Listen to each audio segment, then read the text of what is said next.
Right now, you're living in the most documented era in human history. Every moment captured, every discovery recorded, every civilization mapped and studied. We know where the Romans built their roads, where the Egyptians raised their pyramids, where ancient Mesopotamia invented writing. The past is an open book carefully catalogued in museums and universities around the world. But what if I told you that 9,000 years ago, there was a civilization so advanced, so sophisticated, that it rivaled anything that came after it for thousands of years, and then it just vanished? Not slowly, not gradually. It disappeared so completely that we didn't even know it existed until a few decades ago. If you're watching this to fall asleep, perfect. That's exactly why I make these videos. So maybe subscribe and drop a comment telling me where you are and what time it is. I love checking and seeing Tokyo at sunrise, London at lunch, Los Angeles at lights out, all watching at once. This isn't a story about Atlantis or some mythical lost continent. This is real. Archaeologists can walk through the ruins. They can touch the walls, measure the buildings, hold tools in their hands that were last used 9,000 years ago by people whose names we'll never know. The site is called Çatalhöyük, and it sat buried under the plains of southern Turkey for millennia. When people finally discovered it, they couldn't believe what they were seeing. A city, not a village, not a camp, an actual city of nearly 10,000 people, thriving at a time when most humans were still living in scattered bands of hunters and gatherers. Think about that timing. 9,000 years ago, most of the world was barely figuring out agriculture. Stonehenge wouldn't be built for another 4,000 years. The pyramids of Egypt were still 4,500 years in the future. But the people of this lost civilization had already created something that looked shockingly modern. Densely packed houses, sophisticated art, complex social structures, and technology that wouldn't be reinvented for generations after they disappeared. Here's what makes this story even more incredible. They built their city in a way that makes absolutely no sense by our standards. No streets, no doors, no ground-level entrances at all. They lived in houses packed so tightly together that the walls touched, and they entered through holes in their roofs, climbing down ladders into their homes, every single day. For over 1,000 years. Why would anyone do that? What were they afraid of? Or what did they understand about community and security that we've forgotten? For decades after the site was first excavated in the 1960s, archaeologists argued about what they were looking at. Some said it couldn't be a real city, that the organization was too strange, too different from every other ancient settlement we'd ever found. Others insisted it was the key to understanding a lost chapter of human history, a window into a way of life that thrived and then vanished without leaving any descendants, any cultural heirs, any trace in the historical record. The people who lived there didn't just survive, they flourished. They created art that still takes your breath away, painted elaborate murals on their walls depicting scenes we're still trying to interpret. They crafted tools with a sophistication that suggests specialized craftspeople. They traded goods across hundreds of miles. They developed belief systems complex enough that we're still trying to decode them from the symbols they left behind. And then, around 7000 BC, something happened. The city that had thrived for over a millennium began to empty. Not because of war, there's no evidence of mass violence. Not because of famine, the land was still fertile. Not because of disease, not because of natural disaster. The people just left. Within a few generations, the houses stood empty. The hearths went cold. The painted walls started to crumble, And this incredible experiment in early urban living, this civilization that had pushed the boundaries of what we thought possible for Neolithic humans, simply ceased to exist. Nobody knows where the people went. Nobody knows why they left. And here's the really haunting part. Nobody knows if they ever successfully rebuilt anywhere else, or if their departure marked the end of their entire culture. Tonight, we're going to walk through this lost world together. We'll explore the houses where families lived pressed up against each other, sharing walls and smoke and secrets. We'll look at the art they created, the tools they invented, the beliefs they held sacred. We'll trace the rise of this mysterious civilization from its earliest days to its golden age, and then we'll follow the clues that might explain why it all fell apart. This is a story about human ambition and innovation, about a group of people who tried something completely different and made it work for 1,000 years. And it's a story about mystery, because even with all our modern technology and archaeological techniques, we still can't fully answer the most basic question. What happened to the people who built this impossible city? So settle in, get comfortable, let the mystery wash over you. Because we're about to visit a civilization that time forgot. Picture this, it's 1958. A Turkish farmer is ploughing his field on the Anatolian plateau, maybe thinking about lunch, maybe worrying about the weather, definitely not thinking about ancient civilizations. Then his plough hits something hard, not a rock, something different. He digs down a few inches and finds it, a clay figurine, humanoid but strange. Elaborate headdress, exaggerated features clearly crafted with skill and intention. He sets it aside and keeps ploughing. Over the next few weeks he keeps finding things, pottery shards, obsidian blades, pieces of what look like decorative objects. Eventually word reaches archaeologists in Ankara. They come to investigate, probably expecting just another minor Neolithic site. There were hundreds scattered across Turkey, small farming villages, nothing special. They were wrong. So spectacularly, fundamentally wrong that it would take decades for the archaeological community to fully grasp what had been discovered. Because here's the thing about this site. It wasn't small. The initial excavations revealed structures unlike anything that was supposed to exist 9,000 years ago. Not simple mud huts or basic shelters. We're talking about sophisticated multi-room buildings, some rising 2 or 3 stories high. Walls covered in elaborate plasterwork. Floors painted in geometric patterns that would have required advanced pigment preparation. Most incredibly, buildings constructed right on top of older buildings, layer after layer, going down dozens of feet into the earth. This wasn't a village. This was something entirely different. This was Çatalhöyük. The name means forked mound in Turkish, because that's what it looked like from a distance. Just a big hill with an unusual shape. Nothing to suggest that beneath the surface lay one of the most important archaeological discoveries of the 20th century. A city that wasn't supposed to exist. A civilization that had appeared and flourished and disappeared thousands of years before anyone thought humans were capable of building cities at all. But let me back up, because you need to understand what the world looked like 9,000 years ago to appreciate just how impossible this discovery was. The year is approximately 7,000 BCE. The last ice age officially ended about 4,000 years earlier, and the planet is still adjusting. Sea levels are rising as continental ice sheets melt. Climate zones are shifting northward. Entire landscapes are transforming from tundra to forest, from desert to grassland. In most of the world, humans are living as they had for hundreds of thousands of years.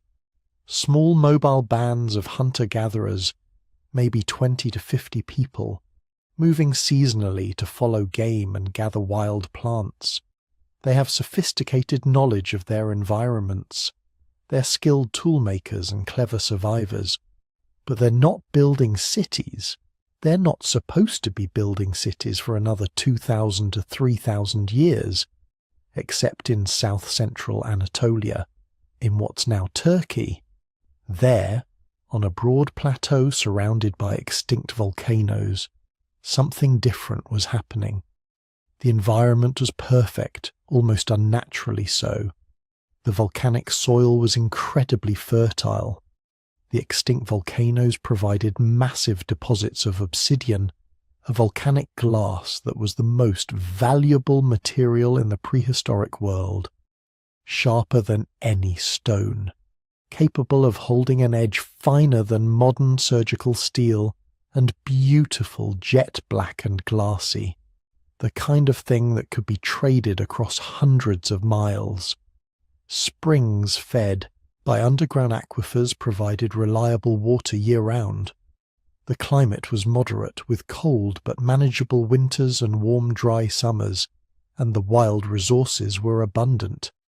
Wild wheat and barley grew in thick stands across the plateau. Wild sheep, goats, cattle, and pigs roamed in enormous herds. This was a landscape of plenty, and around 7,400 BCE, people started noticing. The first settlers probably came from the surrounding hills, small groups of hunter-gatherers who had been seasonally visiting the area for generations. They knew about the obsidian deposits. They knew about the wild grain stands. At some point, maybe during a particularly harsh winter elsewhere, some of them decided to stay permanently. They built simple structures at first, probably wattle and daub construction, woven plant materials plastered with mud, basic single-room dwellings designed to keep out wind and rain. But then something remarkable happened. Instead of staying small, instead of maintaining the mobile lifestyle that had served humanity for millennia, they stayed put, and more people came, and the settlement grew. Within a few centuries, what had started as maybe a handful of families had become something unprecedented. A densely packed settlement of rectangular houses, built so close together there were no streets between them. People entered their homes through holes in the roof, climbing down wooden ladders into their living spaces. From above, the settlement would have looked like a honeycomb. Dozens, then hundreds of rectangular structures, packed together so tightly their walls touched, covering an area of 34 acres. That's about 25 football fields, and it was all occupied simultaneously. But let me get back to the discovery, because the scale of what had been found didn't become clear immediately. Those initial excavations in the late 1950s were limited, small test trenches that revealed intriguing but fragmentary evidence. Then, in 1961, a British archaeologist named James Mellart took over the excavations. Mellart was brilliant, energetic, and crucially willing to think big. His excavations over the next few years revealed something that shouldn't have existed. Not just a large settlement, but a sophisticated one. Buildings with multiple rooms, specialized activity areas, storage facilities, and shrines. Elaborate artwork covering walls and depicting everything from hunting scenes to geometric patterns to strange humanoid figures. Most incredibly, evidence of systematic burial practices beneath the floors of houses, dead buried under the places where the living slept and ate and raised their children. The dating techniques available in the 1960s were crude by modern standards, but they were good enough to establish something incredible. This site was old. Really old, 9,000 years old. That made it older than the pyramids by over 4,000 years, older than Stonehenge by 4,500 years, older than the first cities in Mesopotamia, which were supposed to be the oldest cities in the world, and it was bigger and more complex than anything else from that period. Jericho in the Jordan Valley had defensive walls from around the same time, but it was much smaller. Göbekli Tepe in southeastern Turkey had spectacular ritual structures, but it wasn't a residential settlement. Çatalhöyük was different. This was where people lived. Thousands of them, year-round, generation after generation, for over 1,400 years. At its peak, between 7,000 and 6,500 BCE, the population was probably between 5,000 and 8,000 people. That might not sound like much by modern standards, but for the Neolithic period it was staggering. Most settlements from this era housed maybe 50 to 200 people. This was 20 to 40 times larger. This was a city. But here's where things get really interesting. The archaeological establishment didn't believe it. Throughout the 1960s and 70s, as Mellart published his findings, many archaeologists dismissed or downplayed the significance of Çatalhöyük. Why? Because it didn't fit the narrative. The prevailing theory was that human civilization developed in a neat linear progression. First, you had hunter-gatherers, then you had agriculture, then you had villages. Then, after villages had existed for centuries and accumulated enough surplus resources, you got cities. Cities required hierarchy, specialized labor, centralized authority. They required kings and priests and armies. That was the model, and Çatalhöyük violated every part of it. There was no evidence of hierarchy. Houses were roughly the same size. Burial goods didn't show significant wealth differences. There were no palaces, no administrative buildings, no obvious evidence of rulers or ruled.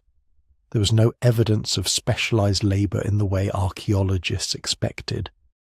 Everyone seemed to be making their own tools, processing their own food, creating their own art. There was no centralized authority that anyone could identify. No temples separate from houses, no fortifications or defences, no weapons of war. This was a city of equals, or at least as equal as any human society has ever managed to be, and that made it theoretically impossible. So, many archaeologists simply rejected the interpretation. Maybe it wasn't really a city. Maybe it was just a large village. Maybe the population estimates were wrong. Maybe the dating was unreliable. Maybe Mellart, who had a flair for dramatic interpretation, was exaggerating the findings. The controversy intensified in 1965 when Mellart was banned from Turkey due to a scandal involving allegedly smuggled artifacts. Without access to the site, he couldn't defend his interpretations with new data. For decades, Çatalhöyük remained in archaeological limbo, famous but controversial, cited but not fully accepted. Then in 1993 everything changed. A new team led by British archaeologist Ian Hodder received permission to resume excavations. Hodder brought with him 3 decades of advances in archaeological methodology. Ground-penetrating radar to map buried structures without excavating. Advanced carbon dating that could precisely determine the age of organic materials. Microscopic analysis of soils and residues to understand what activities took place in different areas. DNA analysis of human remains to trace population relationships and migrations. And he brought a different theoretical framework, one that didn't require cities to follow a predetermined pattern of development. Over the next 25 years, Hodder's team systematically excavated and analysed the site. Every finding was documented with unprecedented precision. Every artifact was studied using multiple analytical techniques techniques, and the results vindicated Melart's basic interpretation while revealing even more complexity than he had imagined. The site really was 9,000 years old. Carbon dating of organic materials from the deepest levels came back between 7,400 and 7,000 BCE for the earliest occupation. Later levels dated to 6,500 BCE. Over 1,400 years of continuous occupation, layer built on top of layer. The settlement really was huge. Ground-penetrating radar revealed that the occupied area extended across the entire 34-acre mound. Conservative estimates suggested at least 3,500 individual buildings constructed over the settlement's lifespan, with perhaps 300 to 500 occupied simultaneously at any given time. If each house held an average of 15 to 20 people, which was typical for extended family groups in this period, you're looking at populations between 5,000 and 10,000 at the settlement's peak. This wasn't just larger than other Neolithic settlements, it was orders of magnitude larger. The architecture really was sophisticated. Microscopic analysis revealed that the builders used standardized mud bricks, manufactured to consistent sizes, suggesting coordinated production. The plaster covering interior walls wasn't just protective, it was decorative, made from crushed limestone that had been carefully heated to produce lime plaster, a technology that required specialized knowledge and controlled fires. Some walls had been replastered over 100 times, each layer carefully applied and often painted with new designs. This showed both technical skill and aesthetic sensibility that was supposed to develop much later in human history. But perhaps the most important finding was what Hodder's team discovered about the timeline of human development. By comparing Çatalhöyük with other sites from the same period across the Middle East, they established something revolutionary. The development of agriculture and the development of cities weren't sequential. They were simultaneous. The people of Çatalhöyük were still hunting wild animals, but they were also managing herds of domesticated sheep and goats. They were still gathering wild plants, but they were also cultivating wheat and barley. They weren't fully Neolithic farmers yet, and they weren't purely Paleolithic hunter-gatherers anymore. They were something in between, a transitional society that had figured out how to combine the best of both worlds. And they had done it without any of the social structures that were supposed to be prerequisites for urban life. Analysis of house sizes, burial goods, and food remains showed minimal wealth differentiation. Everyone had access to obsidian tools. Everyone had decorated walls in their homes. Everyone was buried in similar ways with similar offerings. There were no palaces for rulers, no separate temples for priests, no granaries controlled by administrators. Residue analysis from different houses showed that food processing, tool making, and craft production were happening in every household. This wasn't a society with bakers and blacksmiths and farmers all doing specialized jobs. This was a society where everyone did everything. Most remarkably, there was no evidence of organized violence, no fortification walls, no weapons designed specifically for fighting other humans. Analysis of skeletal remains from hundreds of burials showed almost no evidence of violent trauma. A few broken bones that had healed, suggesting accidents, but no smashed skulls, no embedded projectile points, none of the signatures of systematic warfare that appear in later settlements. This was a city without soldiers, without weapons, without walls, a city built on cooperation rather than coercion. But it wasn't paradise. Skeletal analysis revealed that life was hard. Most people suffered from arthritis by their 30s, probably from the constant climbing up and down into houses and the physical labor of food processing. dental wear was severe from eating grain processed on stone grinders. Life expectancy was probably 30 to 35 years for those who survived childhood. About 30% of children died before age 5, mostly from infectious diseases that spread easily in the crowded conditions. These were tough people living tough lives, but they were doing it together in unprecedented numbers and unprecedented ways.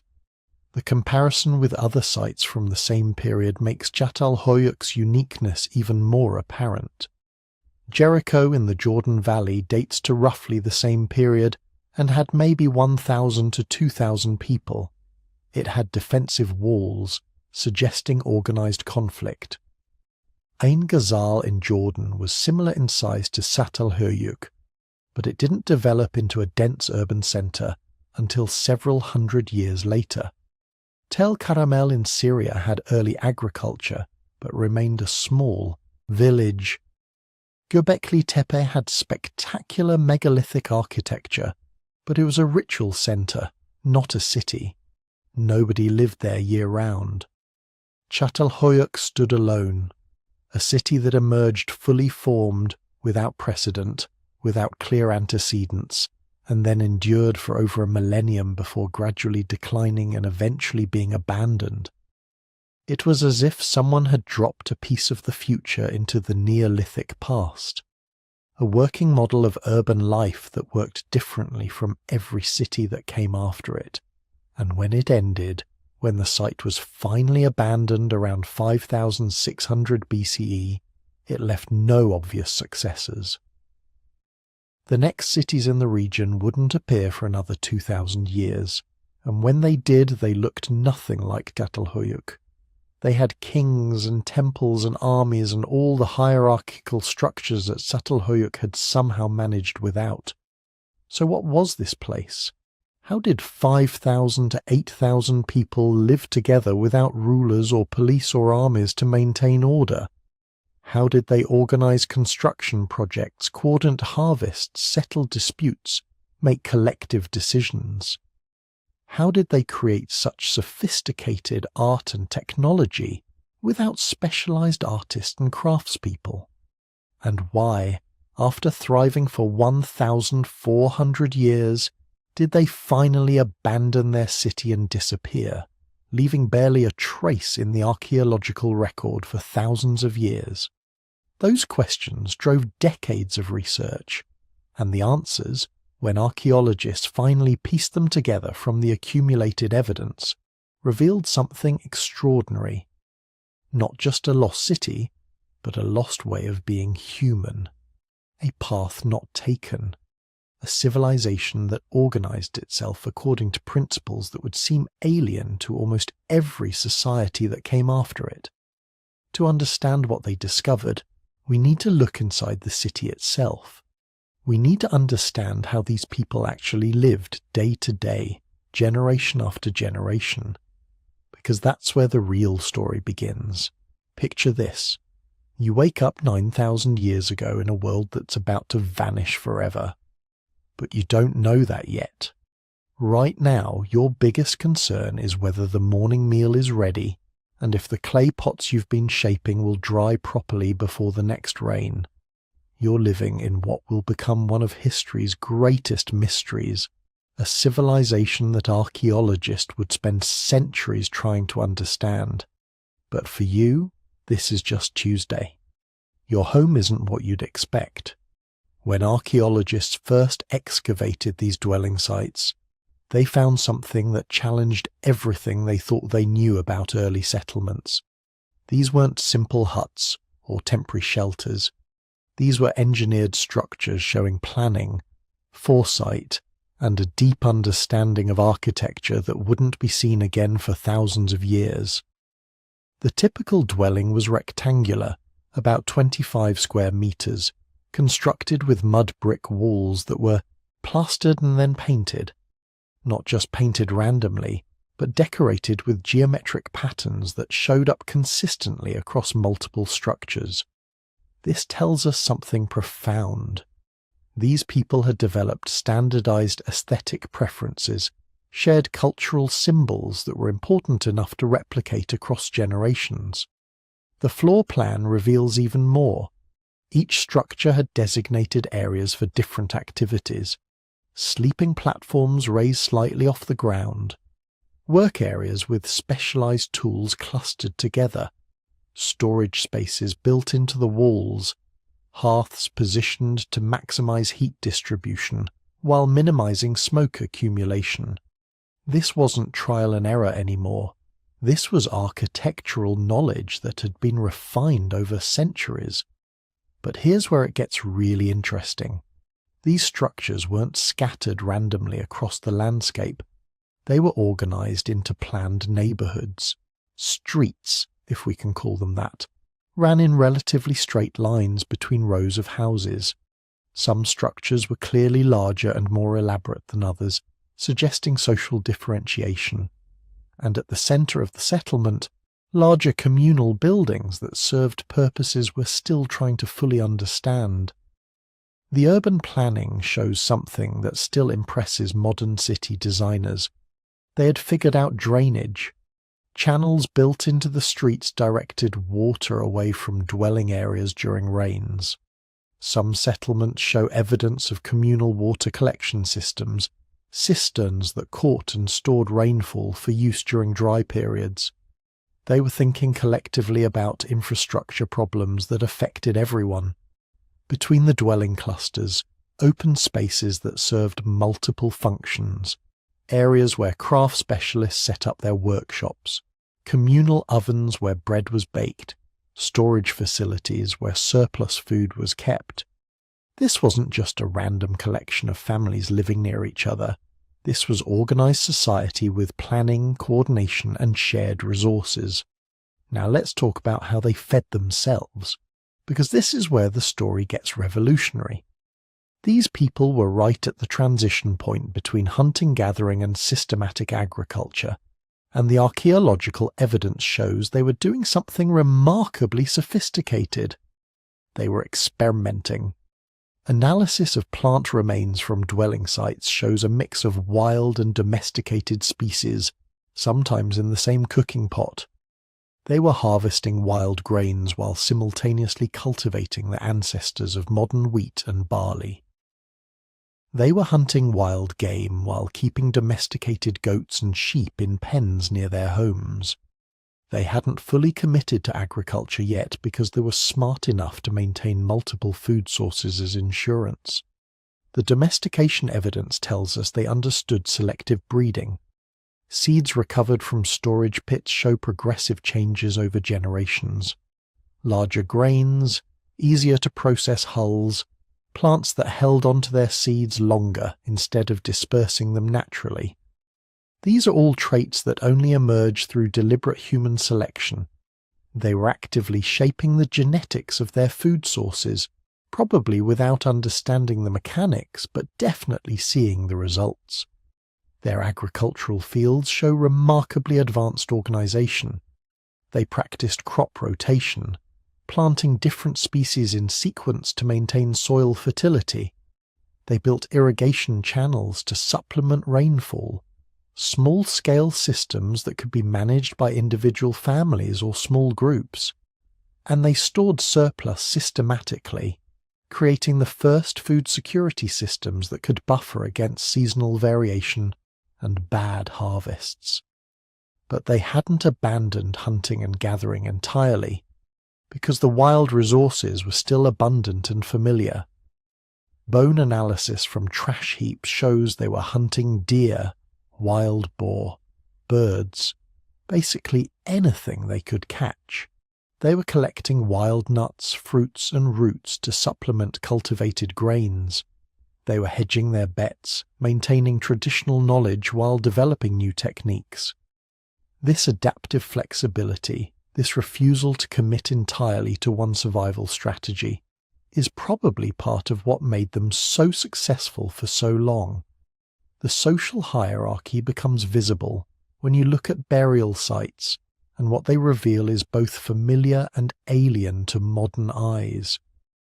Not everyone was buried the same way. Some graves are simple, a body placed in a pit with maybe a few personal items.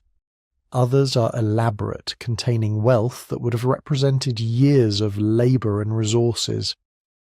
The elaborate burials show us what these people valued: finely crafted pottery, sometimes dozens of pieces in a single grave, obsidian blades that had been transported hundreds of miles from their source, jewellery made from shells that came from distant coasts, animal bones showing evidence of feast remains, suggesting burial ceremonies that involved communal eating and ritual. These weren't just graves. They were statements about status, identity, and social position. But here's what's really fascinating. The distribution of grave goods isn't purely hierarchical. You find wealthy burials scattered throughout the settlement, not concentrated in one elite area. You find craft specialists, people buried with their tools, receiving burial treatment similar to those with purely wealth-based status markers. This suggests a society with multiple pathways to prestige. You could be important because you controlled resources, or because you possess specialized knowledge, or because you maintained ritual authority. The gender analysis of burials reveals something unexpected. Both male and female graves show similar ranges of wealth variation. Women weren't systematically buried with fewer goods or in less elaborate ways. Some of the richest graves belonged to women, containing not just jewellery, but tools suggesting they held positions, requiring specialised knowledge. This wasn't egalitarian exactly, but it wasn't rigidly patriarchal either. Status seems to have been based on individual achievement and family position, rather than purely on gender. Children's graves tell another story about social organisation. Even very young children sometimes receive elaborate burial treatment with expensive grave goods. These couldn't have achieved status through their own accomplishments. They must have inherited it from their families. This is evidence of hereditary social position, but it coexists with graves showing that individuals could also achieve status through skill or accomplishment. It's a hybrid system, more nuanced than simple hereditary aristocracy or pure meritocracy. The craft specialization evident in archaeological remains shows an economy that had moved far beyond subsistence. These people weren't spending all their time just trying to survive. They had surplus, enough that some individuals could dedicate themselves to becoming expert craftspeople. The pottery alone tells an incredible story.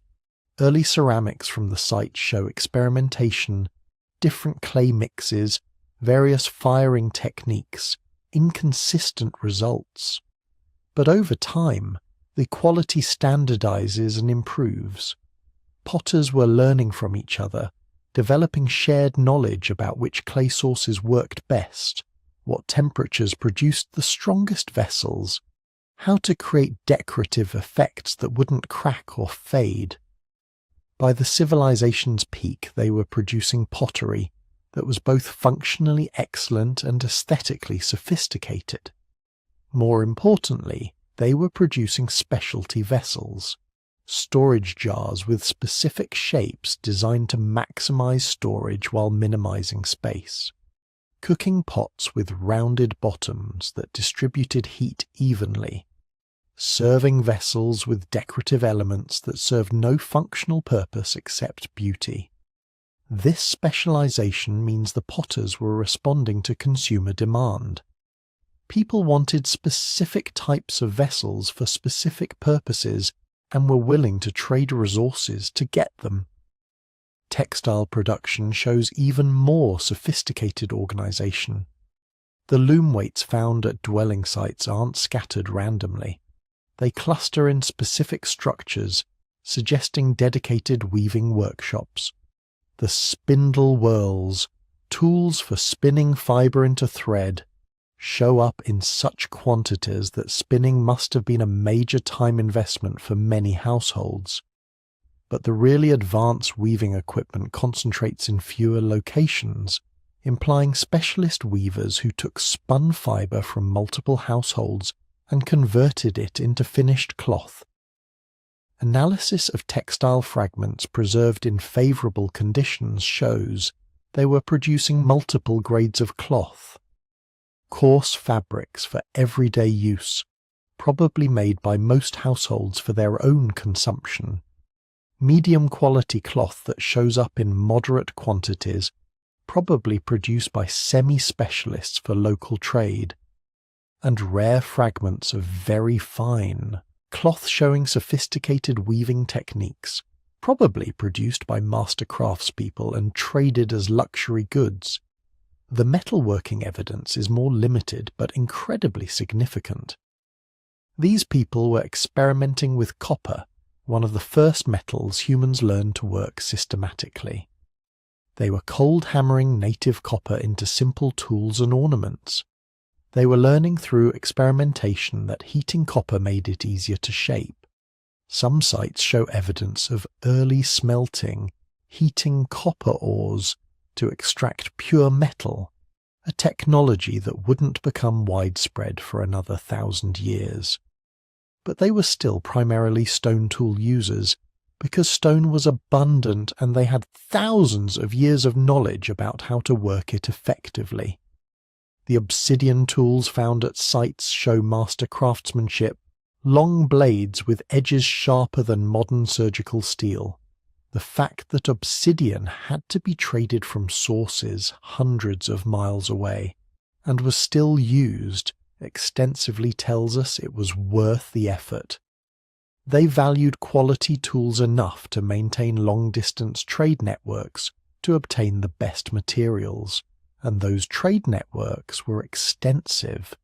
Chemical analysis of obsidian artifacts can identify their source location with precision.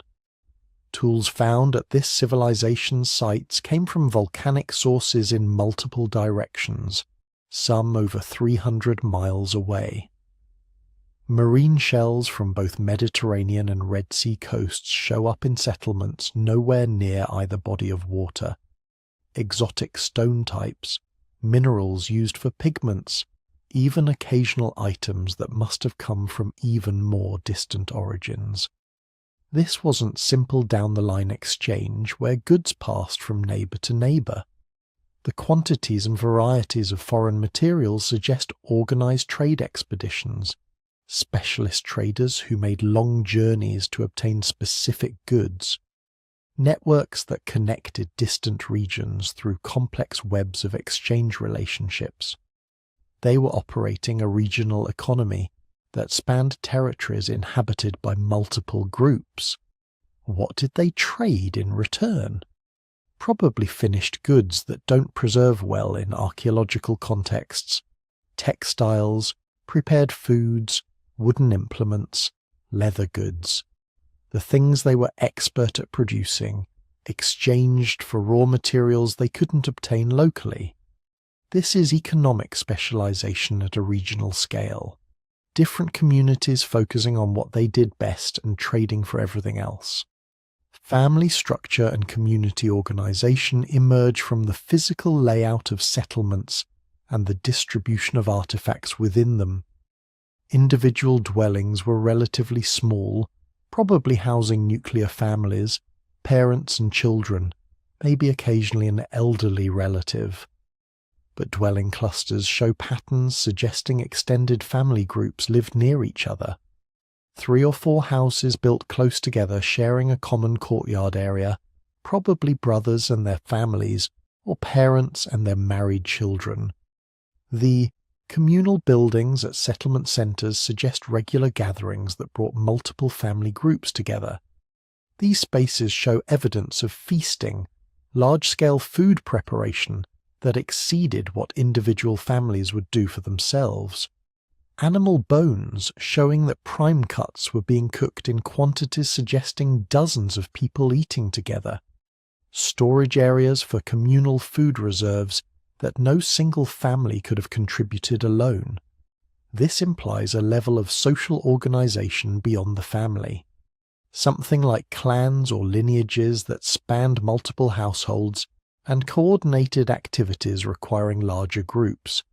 They were probably organizing communal labor for major projects, building irrigation systems, maintaining defensive walls that appear at some sites, constructing the larger public buildings, work that required more hands than single families could provide. The evidence suggests leadership structures but not rigid hierarchies. Some individuals clearly had more wealth and status, visible in their burials and sometimes in their dwellings. But there's no palace, no single enormous structure dominating the settlement, no evidence of written records tracking tribute or taxation.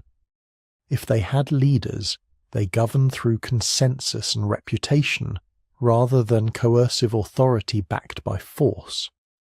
Their diet, reconstructed through multiple lines of evidence, was surprisingly diverse and nutritionally sophisticated. Residue analysis from cooking pots shows they were making stews as porridges combining multiple ingredients: wild game, domesticated animals, various grains, legumes, wild plants. They were creating balanced meals that would have provided complete nutrition, probably through traditional knowledge passed down generations rather than conscious nutritional planning. Carbonized grain deposits show they were processing cereals into flour and baking bread. The communal ovens weren't just for convenience. Bread baking requires sustained high heat that's difficult to achieve and wasteful to maintain for single families. Sharing ovens made economic sense, but it also created regular social occasions. Imagine women gathering at the communal oven, working together, sharing information, maintaining the social bonds that held the community together. They were also brewing. Residue analysis from certain vessel types shows chemical signatures consistent with fermented grain beverages, early beer. This wasn't just for fun, though I'm sure they enjoyed it.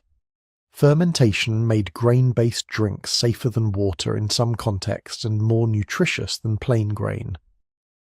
It was food processing technology that also happened to make social gatherings more pleasant. Animal bone analysis reveals they practiced systematic butchery, different animals processed in standardized ways. Sheep and goats were kept primarily for their renewable resources, milk, wool, but were also slaughtered for meat at specific ages. Cattle, more difficult to manage, were kept in smaller numbers and represented significant wealth. Pigs show up primarily as food animals, raised on waste products and slaughtered young. They had figured out animal husbandry strategies that maximized returns from different species, and they were eating far more than just domesticated foods. Wild plants show up extensively in residue analysis. They were collecting nuts, processing them to remove bitter tannins. They were gathering fruit seasonally. They were digging edible roots. They maintained detailed knowledge of their local environment and exploited it systematically, using wild resources to supplement and enhance their cultivated foods.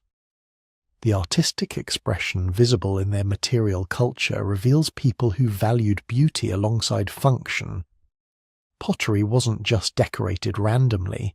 Specific motifs appear repeatedly: geometric patterns, stylized animal figures, abstract designs that might have carried symbolic meaning we can't recover. These patterns show up across different types of objects, painted on walls, carved into bone tools, pressed into clay seals. They were creating visual culture, shared symbols that reinforced group identity and perhaps communicated meanings beyond pure decoration. Figurines carved from stone and clay show up in domestic contexts.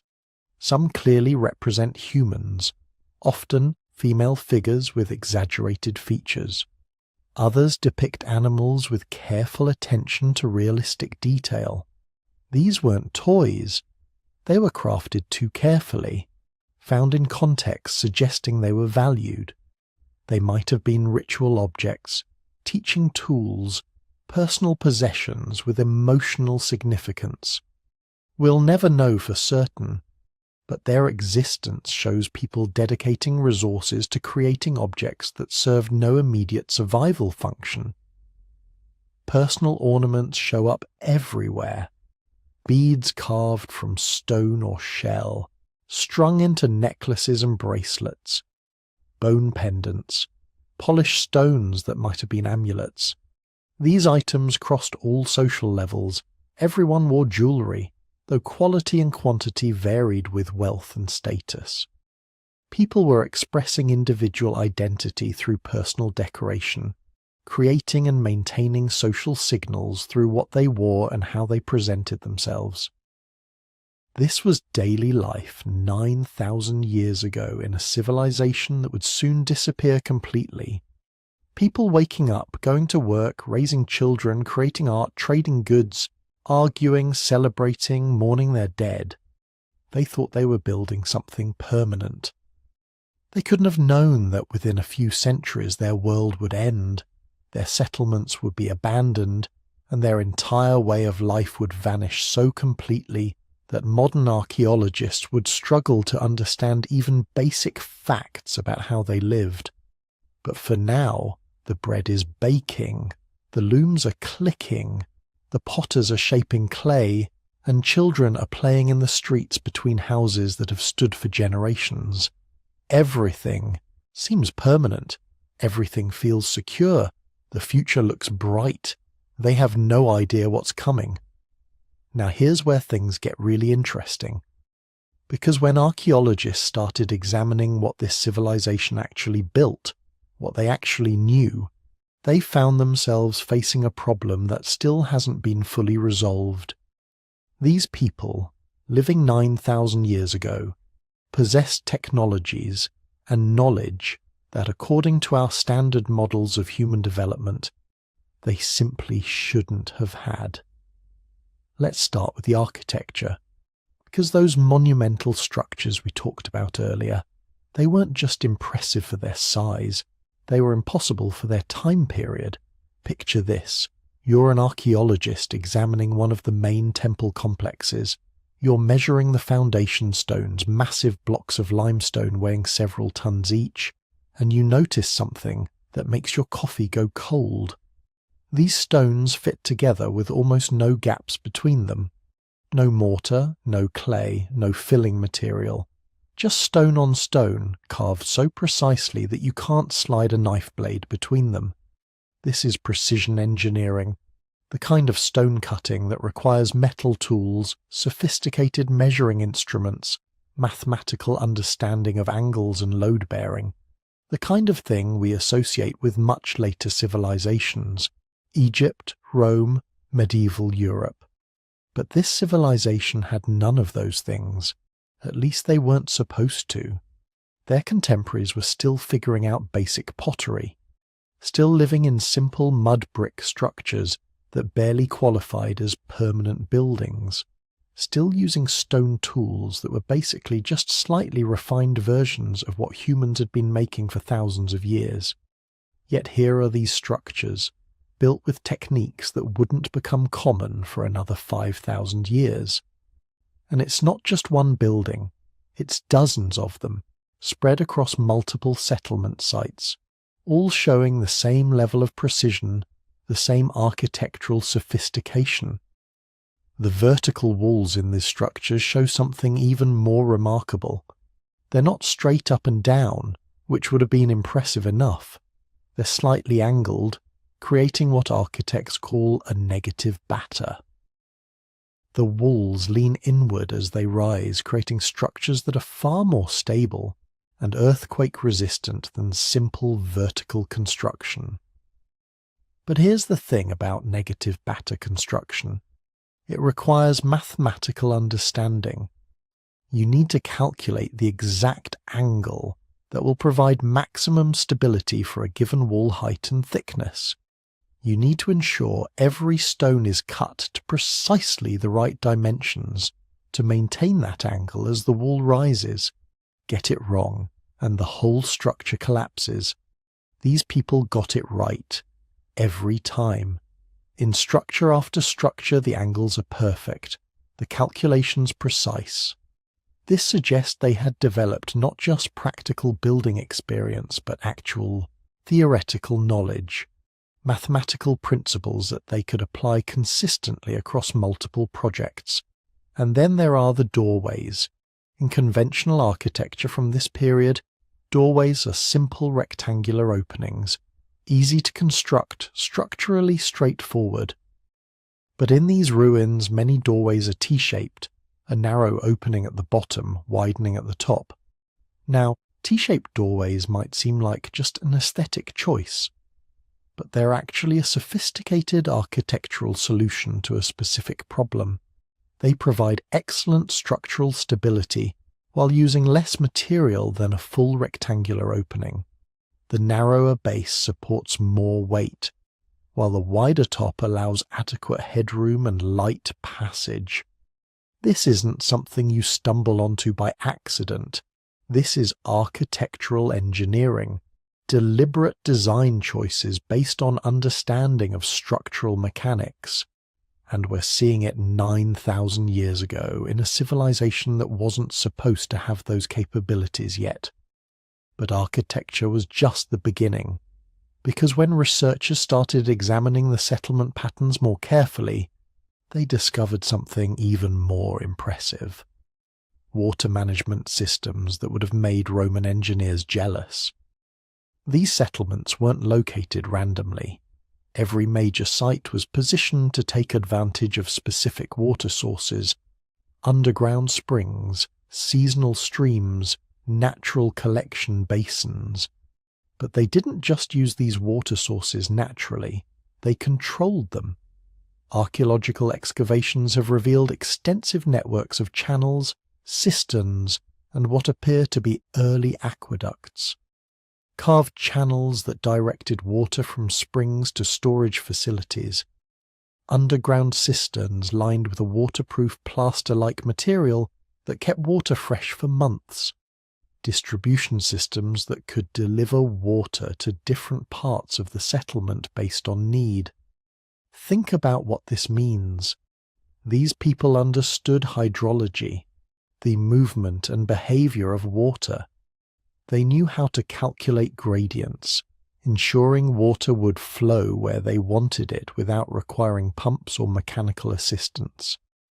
They had developed materials that could waterproof stone, preventing seepage and evaporation. One particularly remarkable site shows evidence of a three-tier distribution system. Water from a high-elevation spring flowed into a primary collection basin. From there, channels directed it to secondary storage facilities at a lower elevation. Finally, a tertiary system distributed water to individual structures and what appear to be garden plots. This is sophisticated hydraulic engineering, the kind of system that requires planning, mathematical calculation, and understanding of principles that weren't supposed to be formally discovered for thousands of years. Yet here it is, functioning perfectly 9,000 years ago. The agricultural implications alone are staggering. With controlled water distribution, these people could maintain crops year-round, even during dry seasons. They could support population densities far higher than their contemporaries. They could free up labour from constant food gathering, allowing specialisation in crafts, construction, administration. But perhaps the most intriguing discovery involves what archaeologists initially dismissed as decorative symbols, because scattered throughout these ruins, carved into stone pillars, etched onto pottery fragments, painted on plaster walls, are thousands of recurring marks, geometric shapes, abstract patterns, recurring sequences of lines and curves. For decades, researchers assumed these were just artistic expressions, decoration, nothing more. But then someone started actually analysing them systematically, cataloguing every symbol, tracking their frequency, examining their context and associations, and a pattern emerged. These weren't random decorations, they were systematic. Certain symbols always appeared in specific contexts. Others appeared in sequences that seemed deliberate. The same symbol clusters would show up at different sites, suggesting shared meaning across the entire civilization.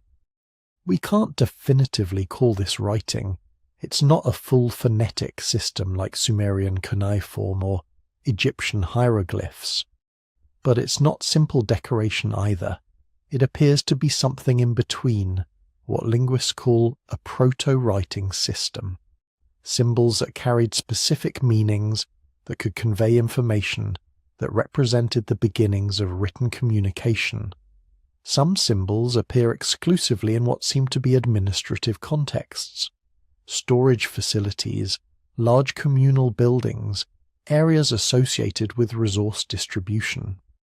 These might have been early accounting marks, ways of tracking goods and quantities. Others appear in ritual contexts, suggesting symbolic or religious meanings. Still others show up in what might be workshop areas, possibly indicating craftsmen's marks or production information. What's particularly fascinating is the standardization. The same symbols drawn the same way appearing at sites separated by hundreds of miles. This suggests formal teaching, systematic transmission of knowledge. These weren't marks that individuals invented independently. They were part of a shared system, understood across the entire civilization. If this really was an early writing system, it would push back the development of written communication by thousands of years. It would mean this civilization had developed one of the fundamental technologies of complex society long before anyone else. And it would explain a lot about how they coordinated large-scale construction projects and maintained social cohesion across multiple settlements. But the technological sophistication goes deeper still, because when researchers examined the tools found at these sites, they found something that shouldn't exist. Obsidian blades, which is normal enough.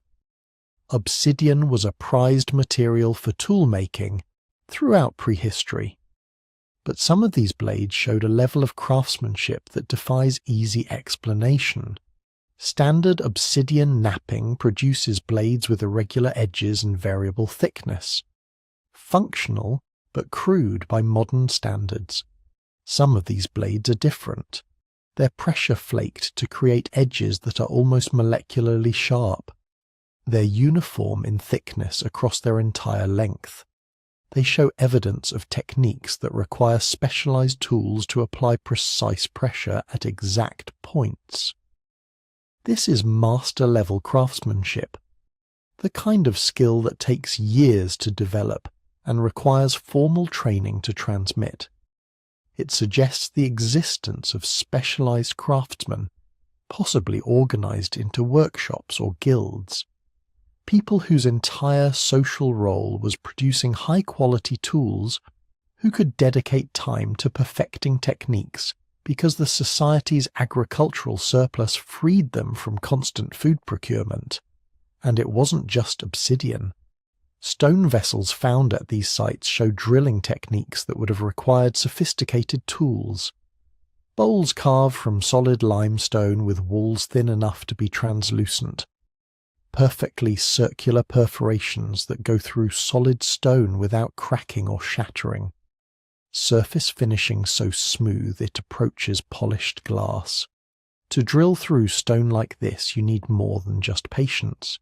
You need abrasives, possibly copper-tipped drills, water for cooling, understanding of stone structural properties.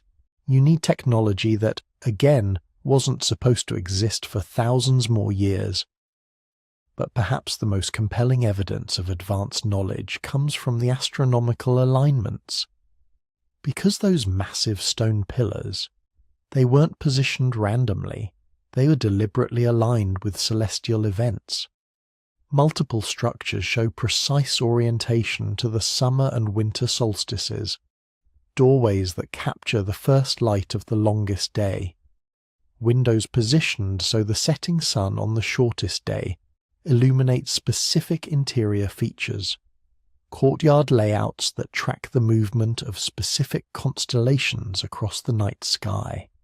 This requires systematic observation over many years. You can't just glance at the sky and know where the sun will rise on the summer solstice. You have to track its movement day by day, year by year, understanding the cycles and being able to predict future positions. You have to develop methods for recording these observations, for transmitting knowledge across generations, for applying astronomical understanding to architectural design. Some researchers have identified what might be lunar calendars carved into stone, sequences of marks that correspond to lunar cycles, suggesting these people tracked the moon's phases with precision. Others have noted potential stellar alignments, pillars that point towards specific stars or constellations that would have been prominent in the night sky 9,000 years ago. Why would they need this astronomical knowledge? Several possibilities emerge. Agricultural timing, knowing exactly when to plant and harvest based on celestial cycles. Religious significance, connecting earthly structures with cosmic movements. Social coordination, using astronomical events as calendars for gatherings, ceremonies, or trade expeditions. Whatever the specific purposes, the existence of this knowledge tells us something profound. These people were doing more than just surviving. They were studying the world around them, developing systematic understanding of natural phenomena, applying that understanding to practical and symbolic purposes, and there's evidence they were doing mathematics too. The architectural precision we've already discussed requires mathematical understanding, but there are more explicit hints. Some of the geometric patterns carved into stones show sophisticated mathematical principles, spirals that follow what appears to be a Fibonacci sequence, radial patterns divided into sections that suggest understanding of angles and fractions, repeating geometric designs that demonstrate knowledge of symmetry and proportion. One particularly remarkable carving shows a series of nested circles with radial divisions. When researchers analysed it, they found the circles were spaced according to consistent ratios. The divisions created angles that are mathematically significant. It looks, in other words, like an early attempt at geometric illustration, a way of representing mathematical relationships visually. If that interpretation is correct, and not all researchers agree, it would suggest these people had developed abstract mathematical thinking, not just practical counting and measuring, but actual mathematical concepts that they could represent symbolically and apply to various problems. This level of mathematical sophistication would explain a lot.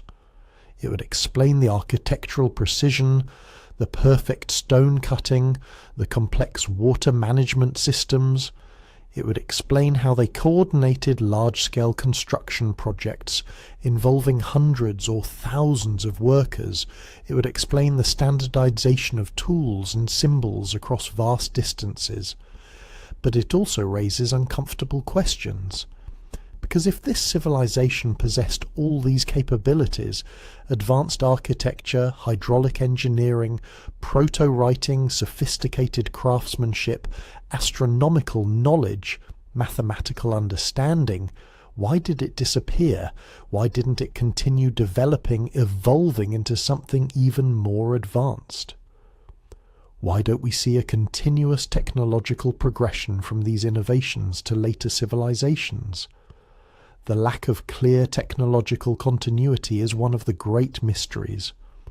Later cultures in the region seem to have started over, redeveloping basic technologies without building on what this earlier civilization had achieved. It's as if all that knowledge, all those capabilities just vanished when the civilization collapsed.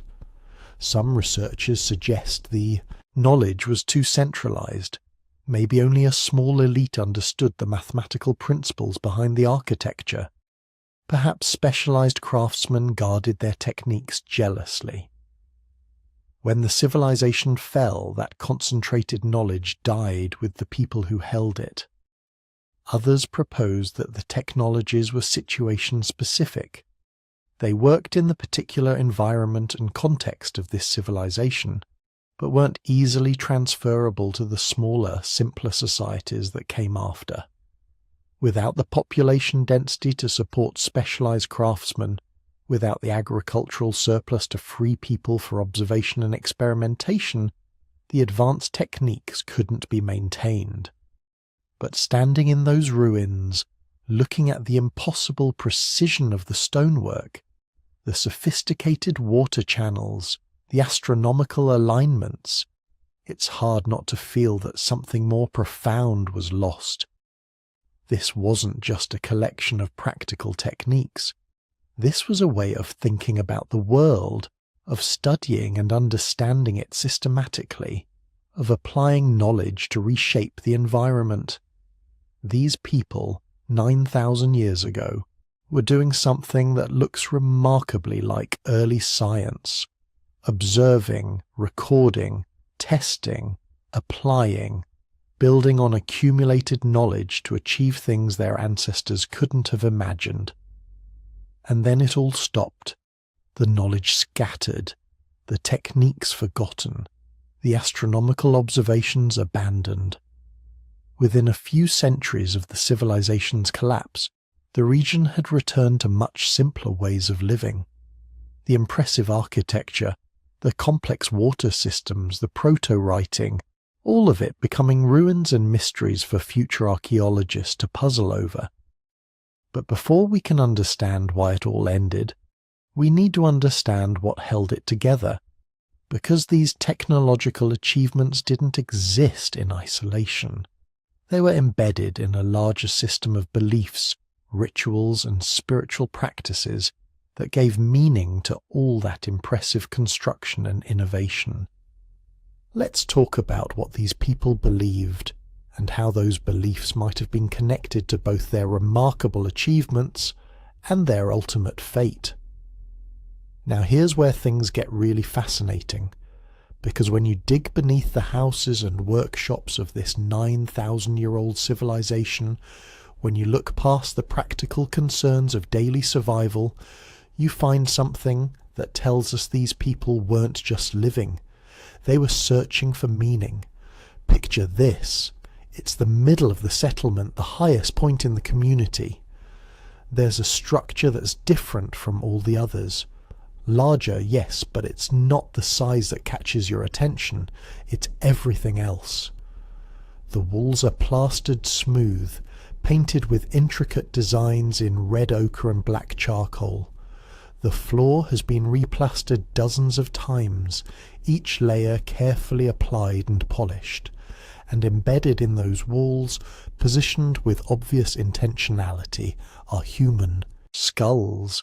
Not just one or two, dozens of them. Plastered over, features moulded in clay, eyes made from shells, painted to look alive.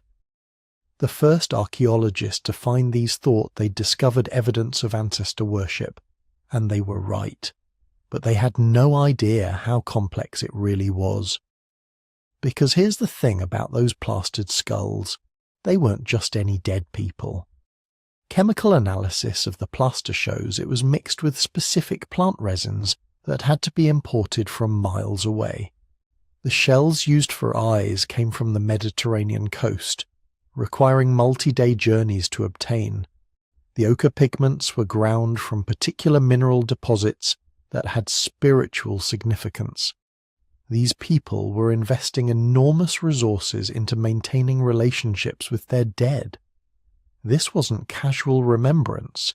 This was systematic, organized religious practice that required planning, trade networks, and specialized knowledge.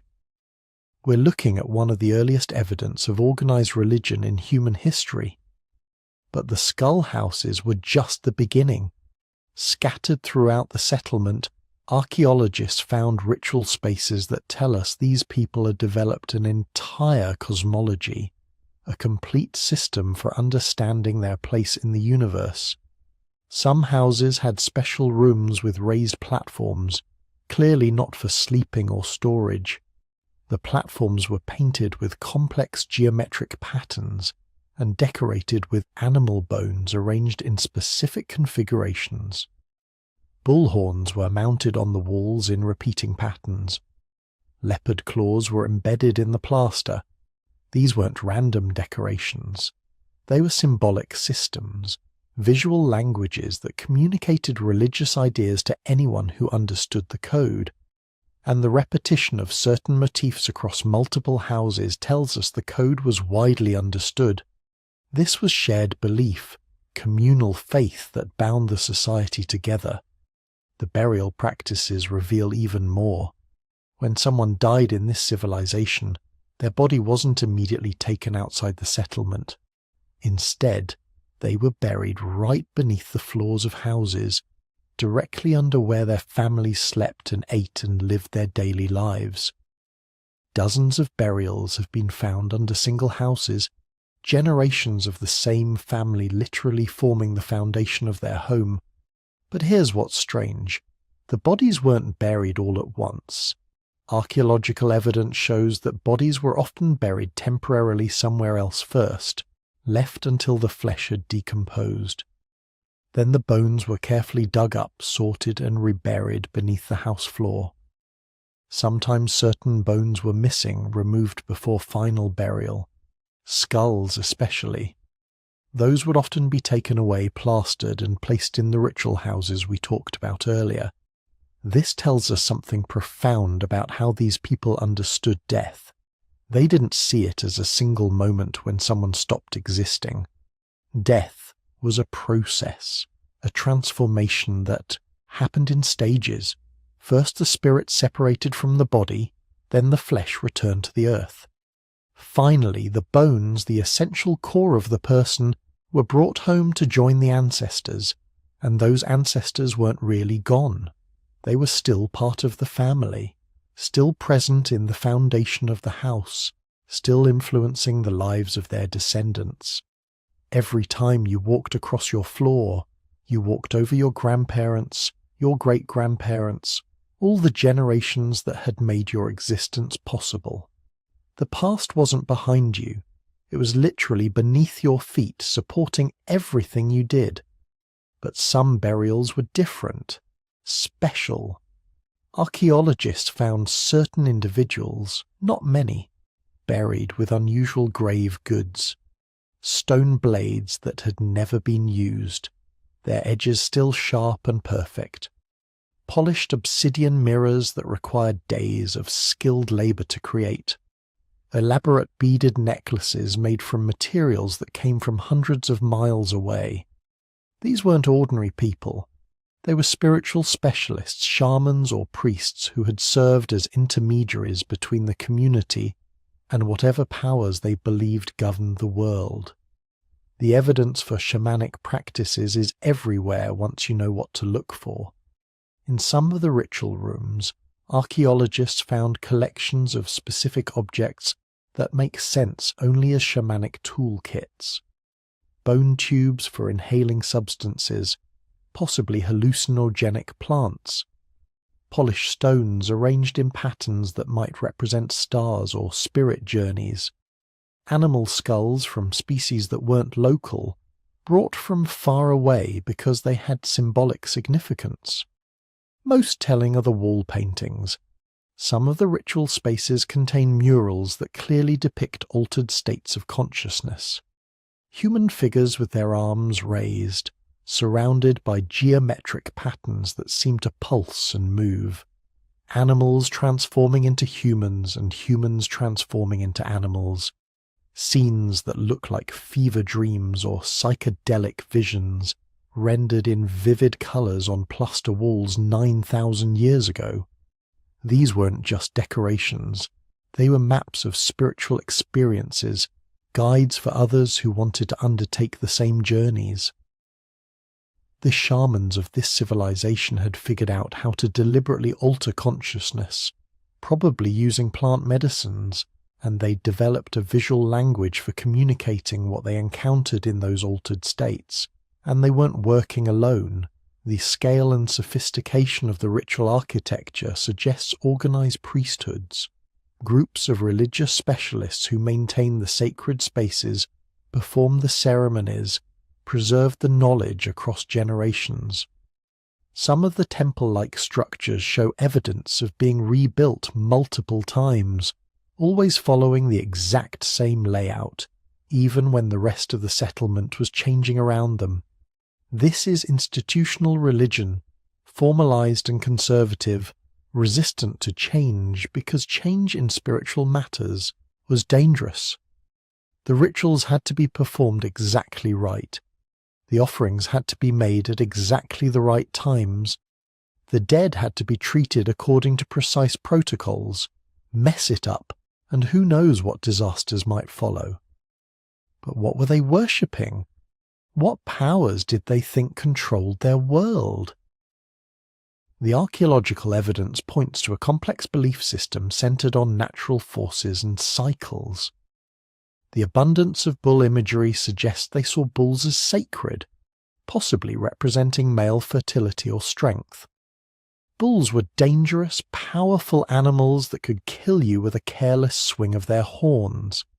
Controlling them, living alongside them, required courage and skill. Of course, they'd have spiritual significance. The leopard claws tell a different story. Leopards were predators, creatures that hunted at night, that could see what humans couldn't see. In many ancient cultures, leopards were associated with shamanism, with the ability to move between worlds. Having leopard claws in your ritual space was like hanging up a neon sign saying, "This is a place where the boundaries between worlds become thin." Then there's the geometric art. Those swirling patterns and complex designs weren't random. They show up too consistently, with too much precision. They meant something to the people who created them. Modern researchers studying altered states of consciousness have found that humans across cultures report seeing similar geometric patterns during shamanic journeys or psychedelic experiences. It's something to do with how our brains process visual information when normal consciousness is disrupted. The fact that these ancient people were painting exactly those patterns on their ritual walls suggests they knew about altered states, were using them systematically, and had developed a visual language for sharing what they experienced. They were mapping in a space, creating geography of consciousness that could be taught and learned. But perhaps the most sophisticated aspect of their belief system was how it connected to the natural world. These people weren't just observing nature, they were participating in it, seeing themselves as part of cycles that were larger and more important than any individual life. The evidence for this is written in the seasonal patterns of their architecture and their artifacts. Certain ritual spaces were designed to capture specific astronomical alignments, openings positioned so that sunlight would strike particular spots only on the solstices or equinoxes, platforms oriented toward the rising sun at specific times of year. These weren't accidents, they were intentional, requiring careful observation over multiple years to get right. The people of this civilization were tracking celestial patterns, building them into their sacred architecture, creating physical structures that connected human ritual to cosmic cycles. When the sun struck that special spot on the temple wall, it wasn't just an astronomical event. It was a sign from the powers that governed the universe, confirmation that the rituals had been performed correctly, that the relationship between humans and the cosmos remained intact. Archaeological evidence suggests they held major festivals at these celestial turning points. Sudden increases in animal bone from feasting, layers of ash from massive fires, concentrations of broken pottery from communal meals. entire community gatherings where hundreds of people came together to celebrate, to affirm their shared beliefs, to participate in rituals that connected them to their ancestors and to the natural cycles that governed their lives. These weren't just religious ceremonies. They were the social glue that held the civilization together. You might have conflicts with your neighbours over water rights or stolen goods, but when festival time came, you gathered in the same sacred space, participated in the same rituals, affirmed the same beliefs. Your personal grievances didn't disappear, but they were placed in context, made smaller by the weight of shared tradition and communal identity. The religious artifacts tell similar stories. Figurines have been found throughout the settlement, small carved representations of human forms. Some are clearly female, with exaggerated hips and breasts, suggesting fertility symbolism. Others are more abstract, gender ambiguous, possibly representing spirits or deities that transcended physical form. Many show signs of heavy use, like they'd been handled repeatedly, carried as protective amulets, or used in private rituals. The craftsmanship on these objects ranges from crude to sophisticated, suggesting different makers with different skill levels. Religion wasn't just the province of specialists. Ordinary people were making their own religious objects, conducting their own personal rituals, maintaining their own relationships with the spiritual world. There was organized, institutional religion, yes, but there was also deeply personal spirituality, individual expressions of faith and hope and fear. Some of the most fascinating artifacts are the mysterious symbols carved into stone plaques or painted on walls. Geometric patterns, stylized animals, abstract designs that clearly meant something to the people who made them, but remain frustratingly opaque to modern researchers. These might be early writing, symbolic systems for recording religious ideas, or they might be something else entirely, visual prayers or protective symbols or maps of spiritual landscapes. We'll probably never know exactly what they meant, but we know they mattered. People spent hours carefully carving these symbols into hard stone. They placed them in specific locations within ritual spaces. They passed them down through generations, maintaining and preserving them even as the settlement changed around them. Whatever these symbols represented, they were important enough to justify enormous investments of time and effort. And then there are the mysteries we can only glimpse. Strange architectural features that don't make obvious practical sense. Rooms with no visible entrance, sealed shut during construction, containing offerings that no one could retrieve. Pits filled with deliberately broken objects, hundreds of perfect tools smashed and buried. Buildings that were carefully dismantled, every stone removed and scattered, then rebuilt exactly as they'd been before. These practices make no sense from a rational perspective. Why seal valuable objects in walls where no one can use them? Why destroy perfectly good tools? Why tear down a building just to rebuild it the same way?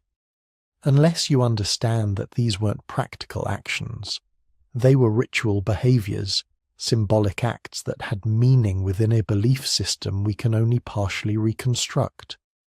Maybe the sealed offerings were messages to the spirits, gifts that had to be hidden to become sacred. Maybe the destroyed tools were being sent to the afterlife, broken in this world so they could be whole in the next. Maybe the dismantled buildings were being ritually killed and reborn, participation in cycles of death and renewal that governed everything in their cosmology. We can speculate, but we can't know for certain. And maybe that's appropriate. Religion, real religion, always contains elements of mystery, ideas that can't be fully expressed in words or completely understood by rational analysis. The spiritual life of this ancient civilization wasn't simple or naive. It was sophisticated, complex, full of nuance and depth. These people 9,000 years ago were asking the same fundamental questions that every human society asks. Why are we here? What happens when we die? What forces control our fate? How should we live to maintain harmony with powers greater than ourselves? They developed answers, created systems of meaning that satisfied them, built that understanding into their architecture and their art and their daily practices, and those belief systems worked. For over 1,000 years, this civilization thrived, bound together by shared spiritual ideas that gave meaning to individual lives and cohesion to communal existence. The temples and the burials and the festivals weren't peripheral to their society. They were central, essential, the framework that made everything else possible. Because here's what we often forget. You can't build a civilization on material concerns alone. People need more than food and shelter to create lasting communities.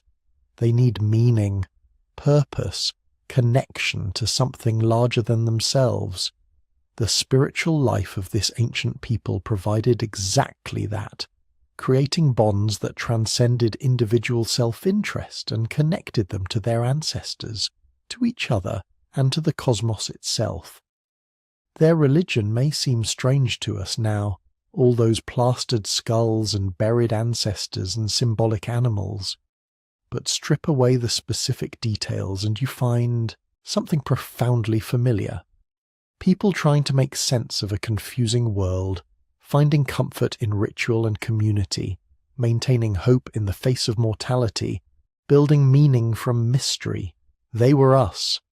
Just 9,000 years earlier, doing what humans have always done. Looking at the stars and the seasons and the cycles of life and death, and asking, what does it all mean? The answers they found sustained them through centuries of existence, right up until the moment when everything they'd built started falling apart.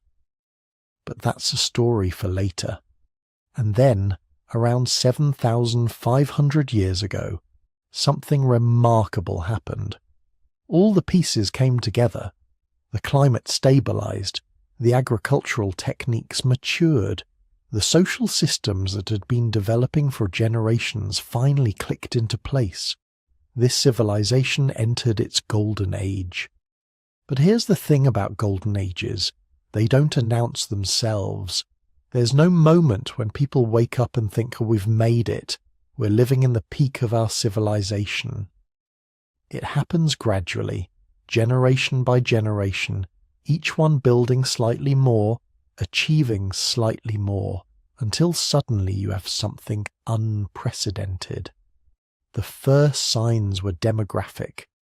Population growth that had been steady for centuries suddenly accelerated. Archaeological surveys of the region show a dramatic increase in settlement density starting around 7,500 years ago. Where you might have found one settlement every 20 square kilometers in earlier periods, now you're finding 3, 4, sometimes 5 settlements in the same area. These weren't small camps anymore. We're talking about permanent settlements housing hundreds, sometimes thousands of people. The largest sites from this period show evidence of continuous occupation spanning multiple generations. Buildings being rebuilt in the same locations over and over, trash heaps accumulating for centuries, cemeteries growing to hold thousands of burials. Conservative population estimates for the core territory put the numbers somewhere between 50,000 and 100,000 people at the civilization's peak. That might not sound like much by modern standards, but understand what this means. This is 7,500 years ago. Most of the world's population is still living in small nomadic bands of 20 to 30 people. Most human societies are still struggling with the basic challenges of agriculture and animal domestication, And here you have a civilization supporting tens of thousands of people in a relatively compact region. That level of population density requires something extraordinary. It requires systems, organization, infrastructure on a scale that most of the world wouldn't achieve for thousands of years. The settlements themselves tell the story of this transformation. In the earlier periods, you see simple circular structures, single-room dwellings clustered together without much obvious planning. But during the Golden Age, everything changes. Settlement layouts become standardized, not identical, but following clear patterns that show up across dozens of sites. Central plazas surrounded by larger public buildings, residential areas organized into distinct neighborhoods, storage facilities positioned strategically to serve multiple households, defensive walls or ditches marking clear boundaries. This is urban planning, not the chaotic growth of a settlement that just got bigger over time, but intentional design showing that somebody was thinking about how communities should be organized. Somebody was making decisions about public space and private space, about where activity should happen and how people should move through their environment. The public buildings are particularly telling. These aren't just bigger houses, they're structures designed for communal activities, large rectangular buildings with interior spaces that could hold dozens of people, raised platforms that might have served as stages or altars, storage areas far larger than any single family would need. Some of these buildings show evidence of repeated renovation and expansion over centuries, the same structure being modified, enlarged, rebuilt, but always maintaining the same basic function. This suggests institutional continuity, the idea that certain places and certain activities were important enough to maintain across multiple generations. But the real evidence of prosperity comes from the material culture. The things these people made and used during their golden age show a level of craftsmanship and artistic achievement that goes far beyond mere survival. The pottery from this period is extraordinary. Not just functional vessels, but pieces that show incredible skill and aesthetic sophistication.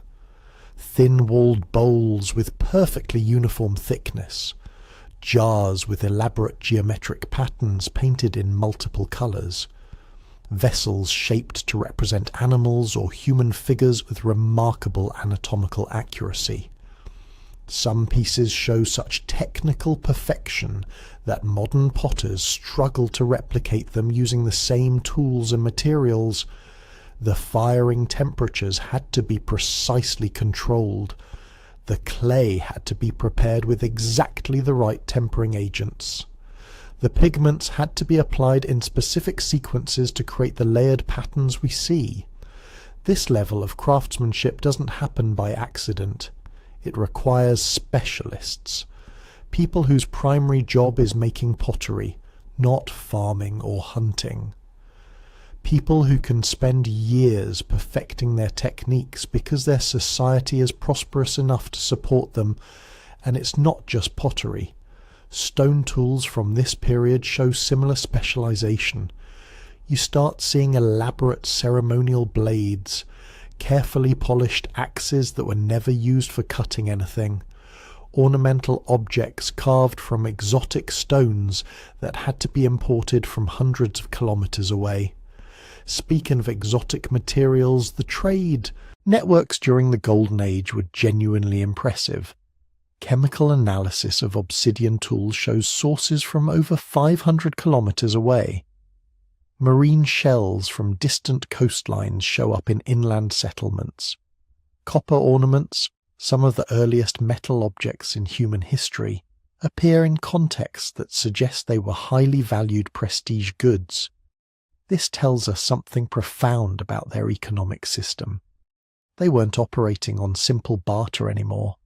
You don't transport obsidian 500 kilometers through multiple territories using simple one-for-one exchanges. That requires complex trade relationships, long-distance partnerships maintained over generations, probably some form of credit or delayed reciprocity. The ability to trust that gifts given now will be returned later. Some archaeologists think they might have been using standardized valuable objects as a kind of proto-currency. Certain types of shells or stone beads show up in such consistent sizes and styles across such wide areas that they might have functioned as exchange media. Not money in the modern sense, but something close. Objects whose value was recognized across different communities, allowing trade to happen more efficiently. The evidence for this kind of economic sophistication shows up in unexpected places. Burial goods, for instance. During the Golden Age, you start seeing significant differences in burial wealth. Some individuals are interred with dozens of valuable objects, copper ornaments, exotic stones, elaborate pottery, ceremonial weapons. Others are buried with almost nothing. This stratification suggests the development of inherited wealth. Not just differences in individual achievement, but families or lineages that had accumulated resources across generations. The emergence of social classes based on economic disparities. But here's what's interesting. Even as economic inequality increased, the civilization maintained remarkable social cohesion. There's no evidence of the kind of violent class conflict that would plague later civilizations. No signs of slave labor or oppressed populations. The differences in wealth seem to have been accepted, maybe even institutionalized through religious or cultural mechanisms that legitimized inequality. The artistic achievements from this period suggest a society confident in its identity and its future. The geometric patterns on pottery and textiles aren't random. They show recurring motifs that appear across the entire civilization. Spirals, chevrons, parallel lines, and abstract representations of animals and humans. These shared symbols suggest a common cultural identity.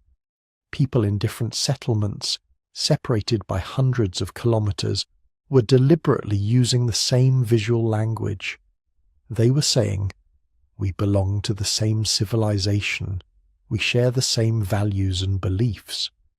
Some of the most elaborate art appears on objects that were clearly ceremonial. Carved stone plaques with intricate geometric patterns, clay figurines depicting humans in stylized poses, large ceramic vessels painted with complex scenes that might represent mythological stories or historical events. The figurines are particularly intriguing. Many show exaggerated female features, leading some researchers to suggest a religion focused on female fertility deities. Others depict individuals in what might be ritual poses or special clothing, possibly representing shamans or priests. A few show what appear to be family groups, carefully positioned to suggest relationships and hierarchies. The architecture reaches new levels of sophistication during the Golden Age. The largest public buildings now incorporate features that serve no obvious practical purpose. Walls painted with elaborate murals, floors made from carefully selected and arranged colored stones, architectural elements that seem designed purely for aesthetic effect. One particularly impressive site shows evidence of acoustic engineering.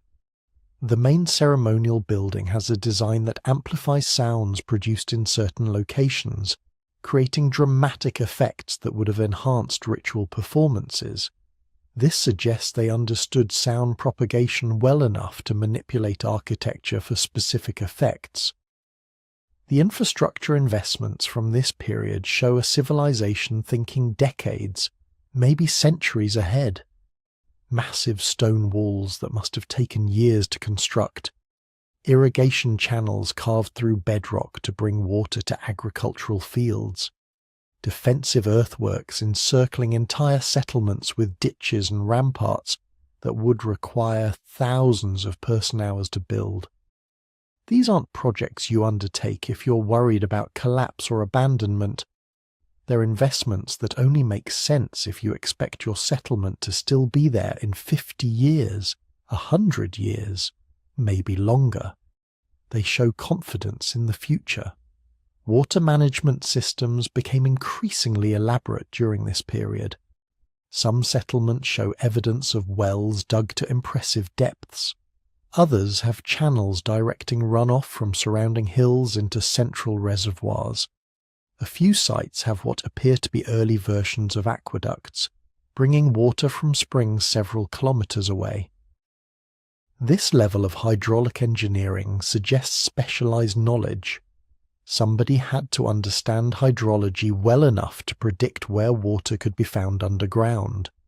Somebody had to know how to calculate gradients for channels that would flow reliably.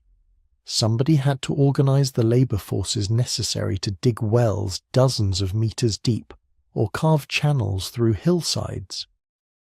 The agricultural system supporting this population shows similar sophistication.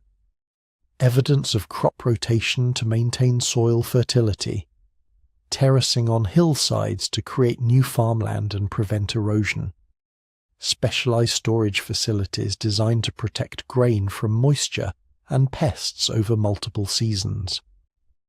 Animal domestication had progressed beyond simple herding.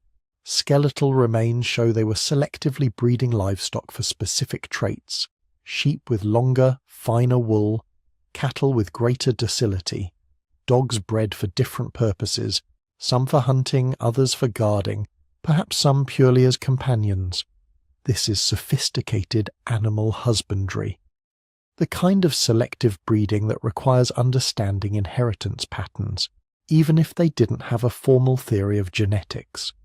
Multiple generations of careful selection, keeping records of which animals produced the most desirable offspring. The environmental conditions during the Golden Age couldn't have been better. Climate records from this period show remarkable stability. Rainfall reliable enough to support rain-fed agriculture. Temperatures moderate enough to allow year-round activity. Rivers flowing at consistent levels, neither flooding catastrophically nor drying up completely. The forests that had been depleted in earlier periods had recovered, providing reliable sources of timber, game, and wild plant foods. The soils, enriched by centuries of careful management, remained productive. The landscape could support both intensive agriculture and significant populations of wild animals. Their relationships with neighbouring groups seem to have been generally peaceful during this period. The extensive trade networks wouldn't have been possible if the region was in constant warfare. You can't maintain economic partnerships with people you're fighting. Some settlements show evidence of defensive preparations, but these seem more precautionary than reactive. Walls that were maintained but never seriously tested in battle. Weapon production that seems focused on hunting tools and ceremonial objects rather than military equipment. There's even evidence of diplomatic relationships. Prestige goods showing up in distant settlements suggest gift exchanges between leaders. Similarities in burial practices across wide areas hint at shared religious beliefs or cultural practices that might have created bonds between different communities. Some archaeologists think they might have developed something like a federation, independent settlements maintaining their own governance, but recognizing common cultural identity and cooperating on major projects. The standardization in material culture and settlement layout suggests some form of information sharing, or even coordinated decision-making. The spiritual life during the Golden Age shows increasing complexity. The simple shrines of earlier periods give way to elaborate ceremonial centers, buildings designed specifically for ritual activities, spaces that could accommodate large gatherings for communal ceremonies. The burial practices become more elaborate and more varied. Some individuals receive elaborate treatment with multiple grave goods arranged in specific patterns. Others are cremated, their ashes placed in decorated urns. A few show evidence of mummification or other preservation techniques, suggesting beliefs about the afterlife that required maintaining the body's integrity. The artistic representations on ceremonial objects suggest a rich mythology. Recurring motifs that appear across different media, pottery, textiles, stone carvings, hint at shared stories or beliefs. Abstract symbols that show up repeatedly might represent deities or supernatural forces. All of this, the population growth, the economic prosperity, the artistic achievements, the infrastructure investments, created a civilization at the absolute peak of its capabilities. A society that had solved the fundamental challenges of survival and was now exploring what human communities could achieve when basic needs were secure. For several centuries, maybe as many as 500 years, they maintained this golden age, generation after generation living in relative prosperity and stability, each generation building on what came before, each generation adding their own achievements to the collective accomplishment. But here's the thing about peaks. There's only one direction you can go from the top, and sometimes the very things that make a civilization successful during its golden age become the vulnerabilities that lead to its collapse. The population that had seemed like evidence of prosperity would become a liability when resources grew scarce. The specialized economy that had created such remarkable art and technology would prove fragile when trade networks broke down. The infrastructure that had taken centuries to build would be impossible to maintain when social organization began to fracture. They didn't know it yet, but the golden age was about to end. The warning signs were already appearing, subtle at first, easy to ignore or dismiss. But they were there, written in the archaeological record for us to find 9,000 years later. The beginning of the end was approaching. But here's the thing about civilizations. They don't usually disappear overnight. They decline. Gradually, sometimes imperceptibly at first, then faster and faster until the collapse becomes inevitable. And when you're living through that decline, when you're one of the people watching your world slowly fall apart, you probably don't realize you're witnessing the end of everything your ancestors built. The archaeological evidence for this civilization's decline is written in layers of earth, in microscopic pollen grains, in the bones of people who lived through the final generations. And what that evidence tells us is a story that should make us uncomfortable. Because the warning signs they missed, the problems they couldn't solve, they look disturbingly familiar. The first hints of trouble appear around 200 years before the final abandonment. Not dramatic, not obvious, just subtle changes in the environmental record that suggest something fundamental was beginning to shift. Geological cores taken from the area show a distinct change in sediment composition starting around this time. The layers become increasingly fine-grained, less organic material, more mineral particles. This tells us the soil was becoming depleted. Centuries of intensive agriculture had stripped away the rich topsoil that had made this location perfect for settlement in the first place. Every harvest removed nutrients.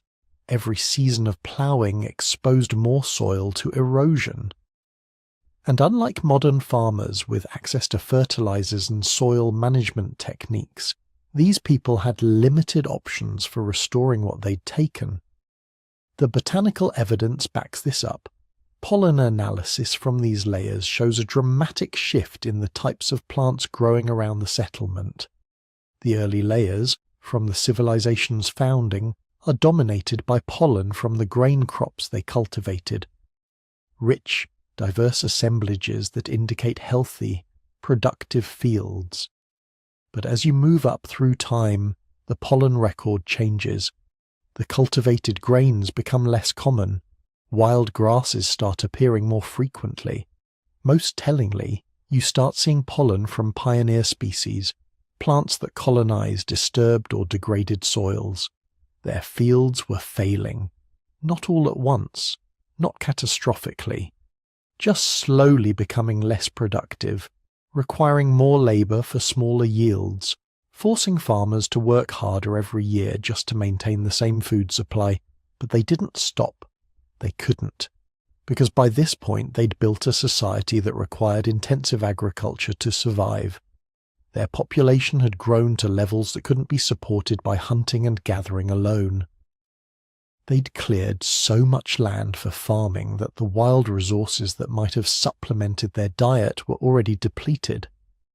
They were locked into a system that was slowly destroying the very resources it depended on. This is what archaeologists call a subsistence crisis, and it's written all over the settlement's later occupation layers. The animal bone assemblages from this period tell an increasingly desperate story. In the early layers, you find evidence of careful, selective hunting. Mature animals taken at sustainable rates, a mix of different species suggesting people had choices about what to hunt. As you move into the decline period, that pattern changes. The bones show younger animals being killed. Not ideal because you're removing individuals before they've had a chance to reproduce, but understandable if food is getting scarce. You start seeing bones from smaller, less desirable species. Animals that earlier generations wouldn't have bothered hunting because the caloric return wasn't worth the effort. Most tellingly, you find evidence of marrow extraction becoming more intensive. In good times, people might crack open the long bones of large animals to get at the nutritious marrow inside. It's an easy, high-value food source. But in the later layers, even the smallest bones show evidence of being cracked open. Finger bones, toe bones, bones so small they contain barely any marrow at all. This is the signature of hunger, of people extracting every possible calorie from increasingly scarce resources. The skeletal remains from this period confirm what the food refuse suggests. Bones from individuals who lived during the decline show clear signs of nutritional stress. Harris lines, horizontal markers in long bones that form when growth is interrupted by periods of malnutrition. Enamel hyperplasias, defects in tooth enamel caused by childhood nutritional deficiencies. Reduced stature compared to earlier generations. Most disturbingly, infant and child mortality appears to have increased dramatically. The burial record from this period shows a much higher proportion of young individuals, not because people were having more children, but because fewer of those children were surviving to adulthood. This is what happens when a population is living at the edge of subsistence. When there's not enough food to go around, the most vulnerable die first. But they weren't just dealing with resource depletion. The climate was changing too. Paleoclimate data from the region shows a significant shift starting around the same time the agricultural problems began. Ice cores from distant glaciers, tree rings from long-lived species, sediment analysis from nearby lakes all point to the same conclusion. The climate that had been so favourable when their ancestors founded this settlement was ending. Rainfall patterns were becoming more erratic. The early occupation layers show evidence of consistent seasonal flooding, predictable wet and dry periods that allowed systematic agriculture. The later layers tell a different story. Some years show evidence of excessive flooding, thick deposits of water-laid sediments indicating rivers overflowing their banks, destroying crops and possibly structures. Other years show signs of drought, cracked, desiccated soil horizons, reduced stream flow, agricultural failures. Temperature records suggest overall warming during this period. Not dramatic by modern standards, maybe just a degree or two Celsius average increase. but that was enough. Enough to shift rainfall patterns, enough to change the growing season, enough to stress crops that had been perfectly adapted to earlier conditions. Their ancestors had chosen this location because it was perfect for their needs. But climate doesn't stay constant. Over centuries, the conditions that made this place ideal were gradually shifting. And agriculture is remarkably sensitive to climate change. Crops that thrive with 80 centimetres of annual rainfall might fail completely with 70. Growing seasons that work perfectly at one temperature become too short or too long when temperatures shift by even a few degrees. The people living through this didn't understand climatology. They couldn't measure rainfall or temperature changes or plot them on graphs. They just knew that farming was getting harder, that the rains didn't come when they used to, that crops that had always worked well were now unreliable, that their grandparents' agricultural wisdom wasn't working anymore, and they tried to adapt. The archaeological record shows clear evidence of changing agricultural strategies during this period. New types of storage facilities appearing, larger granaries designed to hold reserves against bad years. This suggests they recognized the increasing unreliability of their food supply and were trying to buffer against it. You also see evidence of agricultural intensification, terracing systems being built on hillsides to capture more arable land, irrigation channels being extended further from water sources. They were working harder, trying to squeeze more productivity out of deteriorating conditions. But intensification has limits, and in this case it probably made things worse. More intensive agriculture meant more soil erosion, more nutrient depletion, more stress on an already struggling system. Then the social fabric started tearing. This is where the archaeology gets really dark. Because hungry, stressed populations don't just suffer quietly, they fight.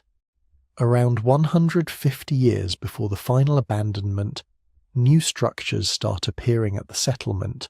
Walls, not the ceremonial or symbolic walls from earlier periods, but defensive fortifications, thick barriers built at strategic points around the settlement's periphery, watchtowers positioned to give clear views of approaches. Some of the residential structures from this period show evidence of being reinforced. Stronger walls, fewer entrances. One excavated building had been modified to include what appears to be a secure storage room accessible only from inside, with walls significantly thicker than necessary for ordinary construction.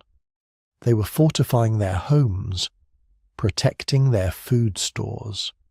Most tellingly, several skeletons from this period show signs of violent trauma. Healed fractures from blunt force impacts. One skull with a partially healed depression fracture, the kind you get from being hit hard with a club or rock. And some injuries that weren't healed. People who died violently and were buried hastily, without the elaborate ritual treatment common in earlier periods. This could represent conflict within the settlement.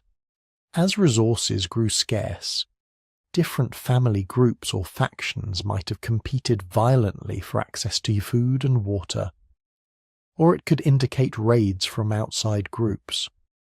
Other settlements facing similar resource crises might have tried to take by force what they could no longer produce themselves. Either way, it points to a breakdown in social cohesion. The cooperation and shared cultural identity that had held this civilization together for centuries was fragmenting under the pressure of scarcity and environmental stress. The trade networks that had once connected this settlement to distant regions were collapsing too. The later occupation layers show a dramatic reduction in imported materials. Those obsidian blades from hundreds of miles away, they become increasingly rare in the upper layers, then disappear entirely about 100 years before the end. Exotic shells that had been common grave goods in earlier burials, they stop appearing. Specialty ceramics that had been imported from other regions, gone. Even the raw materials they'd traded for, high-quality stone for tool-making, certain types of clay for pottery, become scarce. This tells us their trading partners were facing similar problems. When everyone is struggling to survive, long-distance trade breaks down. Why send a caravan on a dangerous journey to trade goods when you need everything you have just to feed your own people?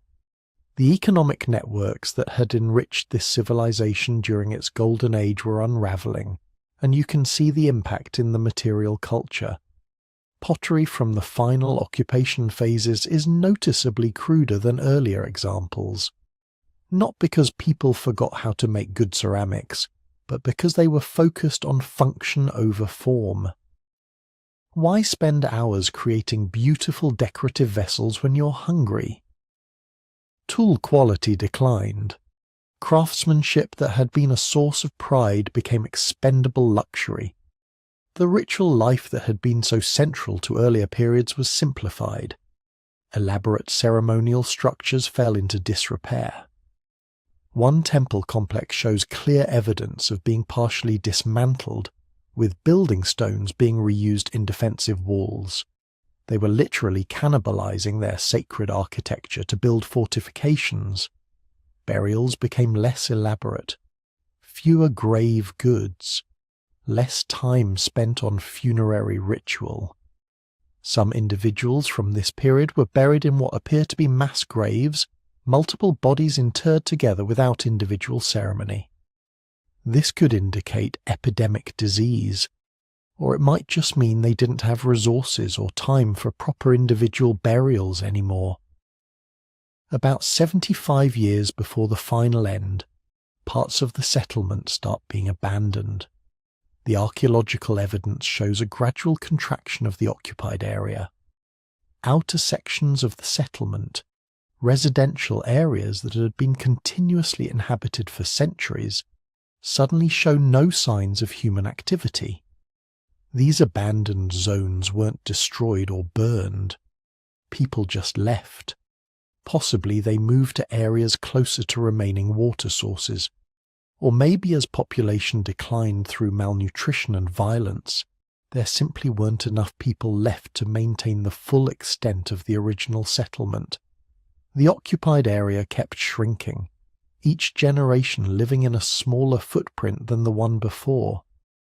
And the people who remained concentrated in the core areas, trying to maintain some semblance of their former civilization even as everything fell apart around them. The final occupation layers, deposited in the last few decades before complete abandonment, show a settlement in its death throes. The population was probably just a fraction of what it had been during the Golden Age. The grand public buildings were mostly abandoned. Agricultural fields had shrunk to small gardens close to the settlement core, but remarkably, they maintained some elements of their cultural identity right to the end. The very last layers still contain evidence of the distinctive pottery styles that had characterized this culture for centuries. People were still creating art, still maintaining traditions, even as their world collapsed. Climate data from this final period shows what might have been the killing blow, a sustained drought lasting probably several decades, not just reduced rainfall but a fundamental shift in regional climate patterns. The rivers that had sustained this settlement for millennia shrank to seasonal trickles. Springs that had been reliable water sources went dry. You can see this in the geological record. The final occupation layer sits directly on top of a thick deposit of wind-blown dust. Drought conditions had become so severe that exposed soil was being picked up by wind and deposited across the landscape. The fields they depended on were literally blowing away. The skeletal remains from these final decades paint a grim picture. Severe malnutrition evident in virtually every individual. Average height had decreased noticeably compared to earlier generations. Bone chemistry analysis suggests a diet that had become extremely limited, possibly just a single staple crop supplemented by whatever wild foods could be scavenged. And then, around 9,000 years ago, the occupation layers just stop. Not with fire or destruction, not with mass graves or evidence of final battle. The settlement was simply abandoned. The last inhabitants packed up whatever they could carry and left. We don't know where they went. Maybe they tried to reach other settlements, hoping for hospitality from distant relatives. Maybe they attempted to return to a hunter-gatherer lifestyle in regions where wild resources were more abundant. Maybe they didn't survive the journey. All we know for certain is that civilization that had thrived for over 1,000 years, that had built monumental architecture and created sophisticated art, that had developed complex social systems and far-reaching trade networks, came to an end. Not because they were conquered by invaders or destroyed by sudden catastrophe, but because the environmental and social systems that had sustained them for so long finally, inevitably, collapsed under the weight of problems they couldn't solve. The last layer of occupation sits exposed in the archaeological trenches today. Above it, nothing but sterile soil. The site remained abandoned for centuries after.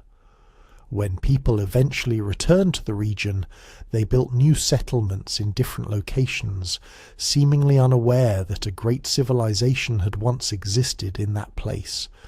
Everything those people had built, everything they had achieved, was forgotten, lost to time and buried under millennia of accumulated earth, until we started digging. So here's where the story gets really frustrating.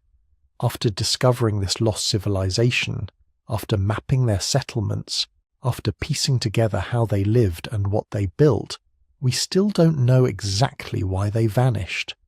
Not with certainty. Not with the kind of concrete evidence that lets you point to a single moment and say, there, that's when everything fell apart. What we have instead are theories. Multiple theories, each supported by different types of evidence, each telling a different version of how this sophisticated society could just disappear from the archaeological record in what appears to be a remarkably short period of time. The first and most dramatic theory is natural disaster. Because here's the thing about living 9,000 years ago. You didn't need a modern catastrophe to wipe out an entire civilization. You just needed to be in the wrong place when the planet decided to remind you how powerless you really were. The geological evidence for this theory is compelling. The region where this civilization flourished sits in what geologists politely call a tectonically active zone, which is academic speak for the Earth's crust is constantly trying to rearrange itself here, and occasionally does so violently. Seismic surveys of the area show evidence of at least 3 major earthquakes during the period when this civilization existed. Not just tremors, not just rattling pottery and cracking walls, earthquakes powerful enough to liquefy soil, collapse buildings, and reshape the landscape. One quake in particular, dated to approximately 9,200 years ago, registers around 7.2 on the Richter scale. That's massive. That's the kind of quake that brings down modern reinforced concrete buildings. Imagine what it would do to structures made of mud, brick and stone. Archaeological excavations of several major settlements show clear evidence of catastrophic structural collapse. Buildings that didn't gradually deteriorate over centuries but came down hard and fast. Walls that fell outward in patterns consistent with seismic activity. Floors buckled and fractured in ways that only sudden, violent ground movement can produce. Some sites show human remains trapped under collapsed architecture. Bodies that weren't carefully buried according to their elaborate funerary practices, but crushed where they stood when their homes came down on top of them. But earthquakes alone don't explain everything. Yes, they could destroy settlements. Yes, they could kill thousands. But civilizations recover from earthquakes. We've seen it throughout history. People dig out, rebuild, adapt. Unless the earthquake triggered something else, something that made recovery impossible. That's where the flood hypothesis comes in. The civilization's main population centers were concentrated near a major river system. Made sense, of course. Rivers meant water, fertile soil, transportation routes, all the things you need for a thriving agricultural society. But rivers also mean floods. And the geological record suggests that around the same time as those major earthquakes, the region experienced catastrophic flooding on a scale that would dwarf anything we've seen in modern times. Core samples taken from the river valley show a distinct sediment layer dating to this period. A layer of fine silt and clay deposited rapidly, consistent with massive flooding. Not the gradual seasonal flooding that ancient farmers would have been accustomed to and even relied upon. This was different. This was the kind of flood that appears suddenly, overwhelms everything, and fundamentally reshapes the landscape. Hydrologists have created models based on the geological evidence. What they suggest is terrifying. A flood that could have covered the entire valley floor under 20 to 30 feet of water. That would submerge every settlement, destroy every field, sweep away every grain storage facility. If your civilization depended on the river valley for food production and shelter, and the river valley suddenly became a temporary inland sea, you'd be facing immediate catastrophe. The really nightmarish scenario combines both. Earthquake hits, weakening or destroying dam-like natural formations upriver. Massive amounts of water suddenly released. Populations already reeling from the quake's destruction, now facing a wall of water they have no time to escape. Archaeological evidence shows that several settlements were abandoned very quickly, with valuable items left behind. Grinding stones, ceremonial objects, even some copper tools. Things you wouldn't leave unless you were fleeing in absolute panic. But natural disaster is just one possibility. The climate change theory offers a different, slower-burning explanation, one that might be even more relevant to us today. The period around 9,000 years ago coincides with the significant climate transition in the region. Paleoclimatologists studying pollen samples, sediment cores, and ancient lake levels have reconstructed what the weather was doing during this civilization's final centuries.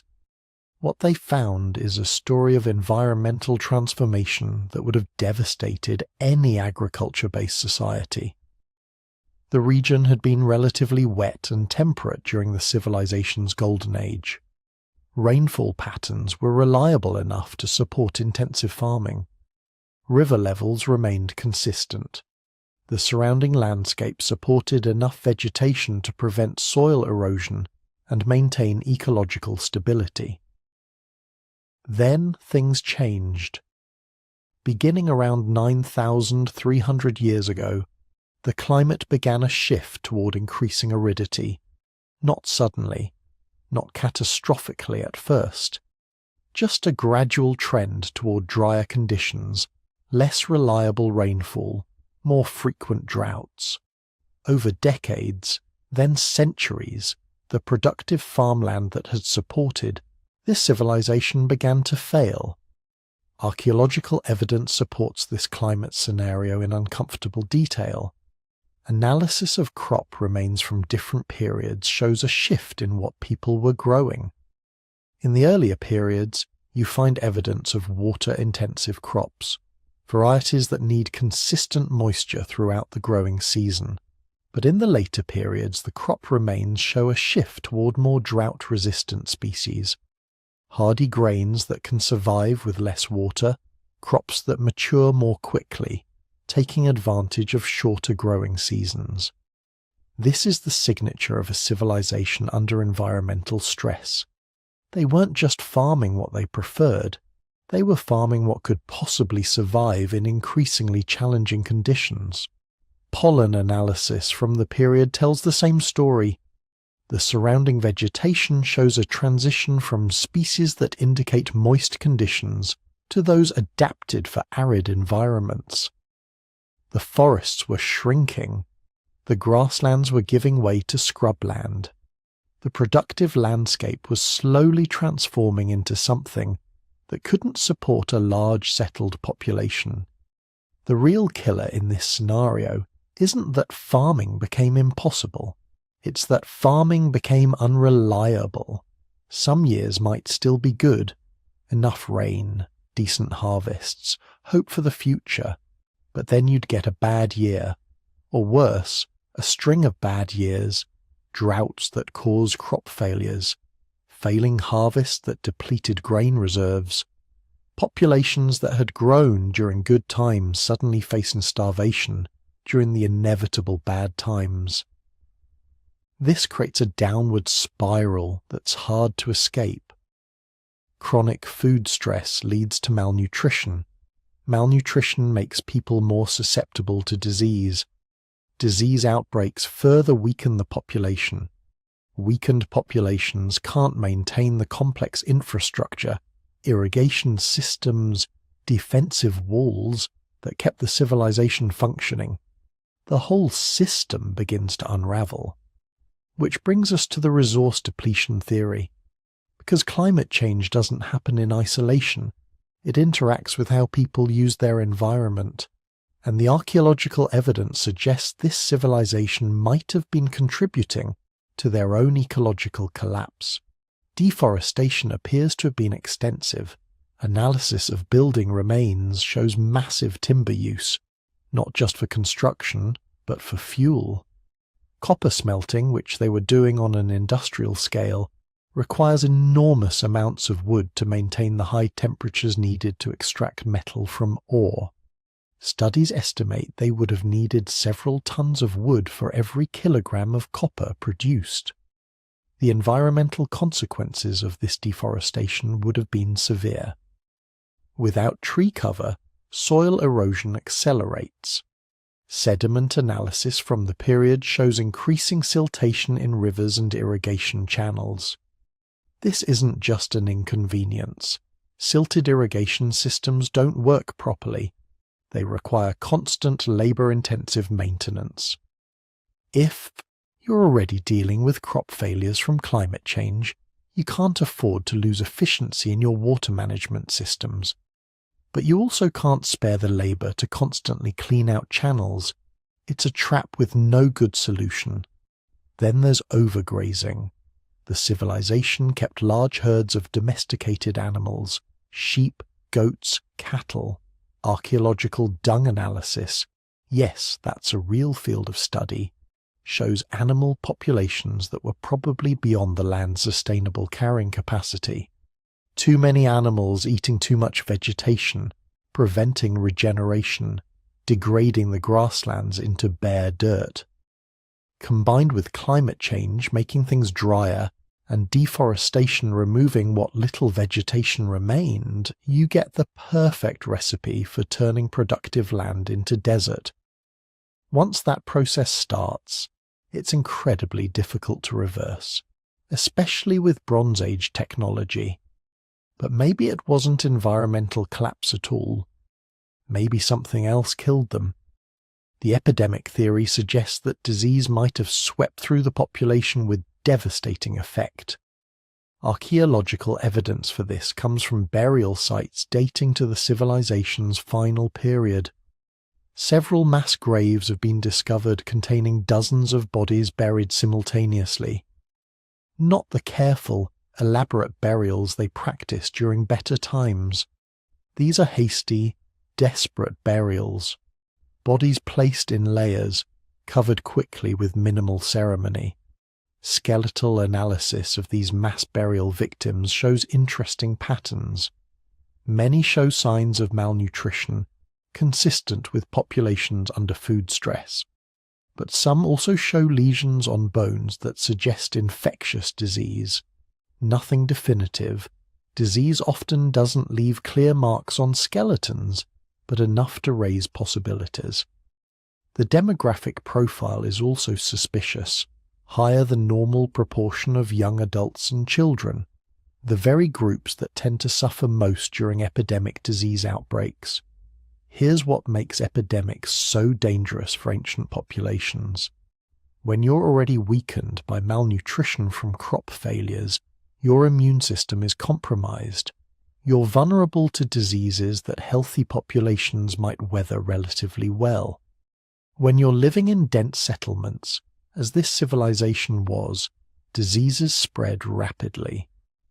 When you're under social stress from environmental problems, your ability to care for the sick and maintain basic public health measures breaks down. An epidemic hitting a population in that condition could be catastrophic. Mortality rates of 30, 40, even 50% aren't impossible. That's civilization ending. That's the kind of population loss you don't recover from. But there's another possibility, one that archaeological evidence increasingly suggests might have played a role. Conflict.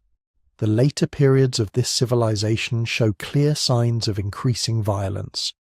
Defensive walls that were built or reinforced, new settlements positioned on hilltops and other defensive locations rather than the valley floors where earlier settlements had been built, weapon production that intensified, mass graves containing victims of violence, skeletons showing trauma from bladed weapons and projectiles.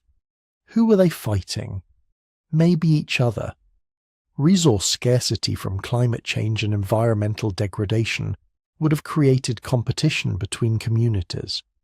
When there's not enough food to go around, when water sources are drying up, when the best farmland is failing, people fight. Archaeological evidence from many ancient societies shows that environmental stress correlates strongly with increased violence. Settlements raid each other for stored grain. Competition for remaining productive land turns deadly.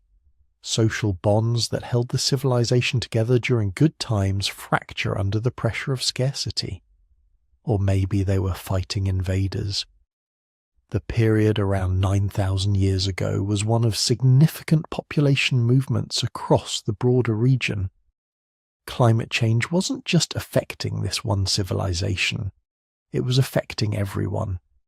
Groups displaced from their traditional territories by environmental change would be looking for new places to settle, and a weakened civilization, struggling with its own problems, would be a tempting target. You don't need a massive invasion, just consistent raiding pressure from mobile groups who could strike farming communities, take what they needed, and disappear before any organized response could be mounted. That kind of chronic insecurity makes normal life impossible. You can't plant crops if raiders might destroy them before harvest. You can't invest in infrastructure if it might be burned next month. Eventually people give up and leave. Which brings us to the migration hypothesis. Maybe they didn't die out, maybe they just left. Archaeological evidence shows that settlements were abandoned during this period, but abandoned doesn't necessarily mean everyone died. It could mean they recognized the region was becoming uninhabitable and made the rational choice to move somewhere else. The problem with this theory is we don't have clear evidence of where they went. No massive new settlements appearing in neighboring regions with cultural markers that clearly link back to this civilization. No genetic evidence in later populations showing a sudden influx from this area. But absence of evidence isn't evidence of absence. They could have dispersed in small groups, integrating into other communities, their distinctive culture absorbed into the populations they joined. Or they could have migrated to regions we haven't excavated yet, or where their settlements were subsequently destroyed or built over by later civilizations. The archaeological record has plenty of gaps. Just because we haven't found them doesn't mean they're not there. Here's what makes this mystery so difficult to solve. All of these theories have supporting evidence. All of them are plausible, which means the truth is probably some combination of all of them. The most current research suggests exactly that. A perfect storm of overlapping catastrophes that individually might have been survivable, but together proved overwhelming. Picture it like this. Climate change makes farming increasingly difficult, leading to food stress and resource depletion. Attempting to maintain production, they overexploit their environment, deforestation, overgrazing, depleting soil, making the situation worse. Environmental degradation combines with climate change to create crop failures and famine. Malnutrition weakens the population, making them vulnerable to disease. An epidemic sweeps through, killing a significant portion of the population. Population loss means they can't maintain infrastructure or defend their territory effectively. Conflict increases as desperate groups fight over dwindling resources. Maybe a major earthquake and flood deliver the final blow, destroying key settlements and breaking whatever social cohesion remained. Survivors, recognizing there's no path forward in the region, abandon their ancestral lands and disperse. That's probably close to what happened. Not one dramatic catastrophe, but a cascade of interconnected failures, each problem making the next one worse. The civilization slowly overwhelmed by challenges coming from multiple directions simultaneously. What their disappearance teaches us is both sobering and relevant. It shows how vulnerable civilizations are to environmental change, especially when they depend on stable climate conditions for food production. It demonstrates how resource depletion can accelerate collapse, turning manageable problems into existential crises. It illustrates how social systems that function well under good conditions can fracture rapidly when stressed. It proves that sophistication and achievement are no guarantee of survival. This civilization built cities, they developed writing, they worked metal, they created art, they had all the markers of advanced society, and still they disappeared. Not because they were primitive or stupid, but because they faced a combination of challenges their society wasn't structured to handle. The planet changed, their resources ran out, disease struck, conflicts erupted, and their civilization, for all its achievements, couldn't adapt fast enough. That's the real lesson. Not that collapse is inevitable, but that it's possible, even for societies that seem stable and successful, even for civilizations that have lasted centuries. When environmental, social, and economic pressures align in the wrong way, collapse can happen faster than anyone expects. 9,000 years later, we're still trying to understand exactly what happened to them, still piecing together the evidence, still debating which factors were most important. But the fundamental truth is clear. They were here. They built something remarkable. And then they were gone, leaving behind only ruins and questions. So here we are, 9,000 years later, standing at the edge of what remains. A few pottery shards, some stone foundations, tool fragments scattered across landscapes that have been reshaped by countless generations. This is all that's left of a civilization that once thrived, that built, that created, that believed they would last forever. But here's the thing about civilizations. They always think they're permanent. Every society that's ever existed has assumed it would continue, that its way of life was somehow different, somehow more stable than all the failed experiments that came before. This lost civilization was no exception. They built their temples to last millennia. They developed technologies they thought would sustain them indefinitely. They created art and stories that assumed there would always be someone to remember. They were wrong. And so has been every civilization since. What makes this particular story so haunting isn't just that they disappeared, it's how completely they vanished. Within a few generations, their cities were abandoned, their trade networks collapsed, their written language, if they had one, was forgotten. People who had once commanded sophisticated agricultural systems and built monumental architecture were reduced to scattered survivors trying to remember how their grandparents had lived. It's like watching a hard drive get wiped. All that accumulated knowledge, all those generations of refinement and innovation, just gone. Reset to almost nothing, but not quite nothing. Because here's what archaeologists keep finding.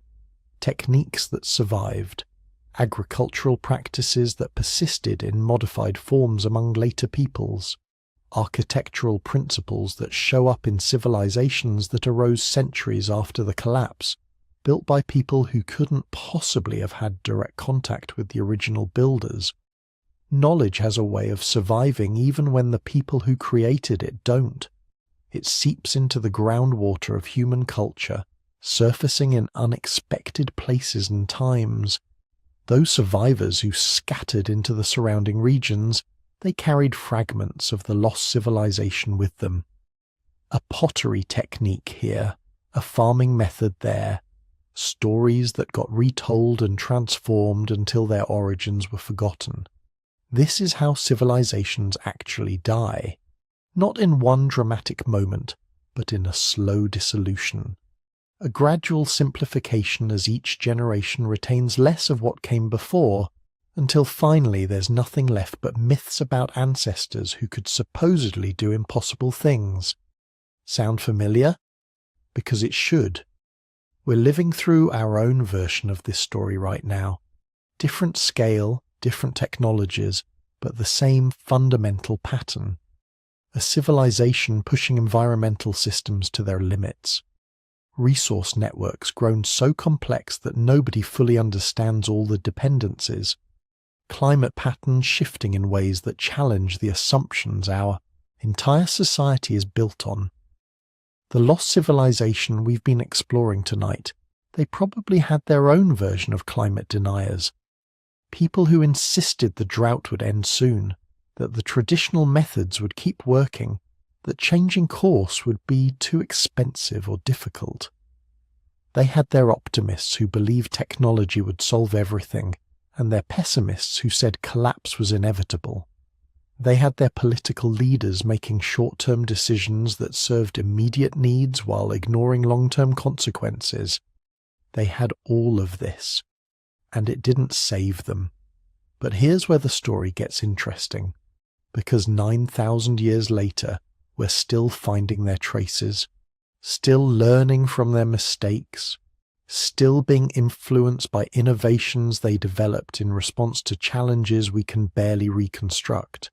They failed, yes. Their civilization collapsed, but their influence didn't completely disappear. Maybe that's the real lesson here. Not that civilizations are fragile, though they are. Not that collapse is inevitable, though it might be. The lesson is that what we create, the knowledge we generate, the solutions we develop, these things can outlast us. They can influence peoples and cultures we'll never meet, in ways we can't predict. The archaeological work continues.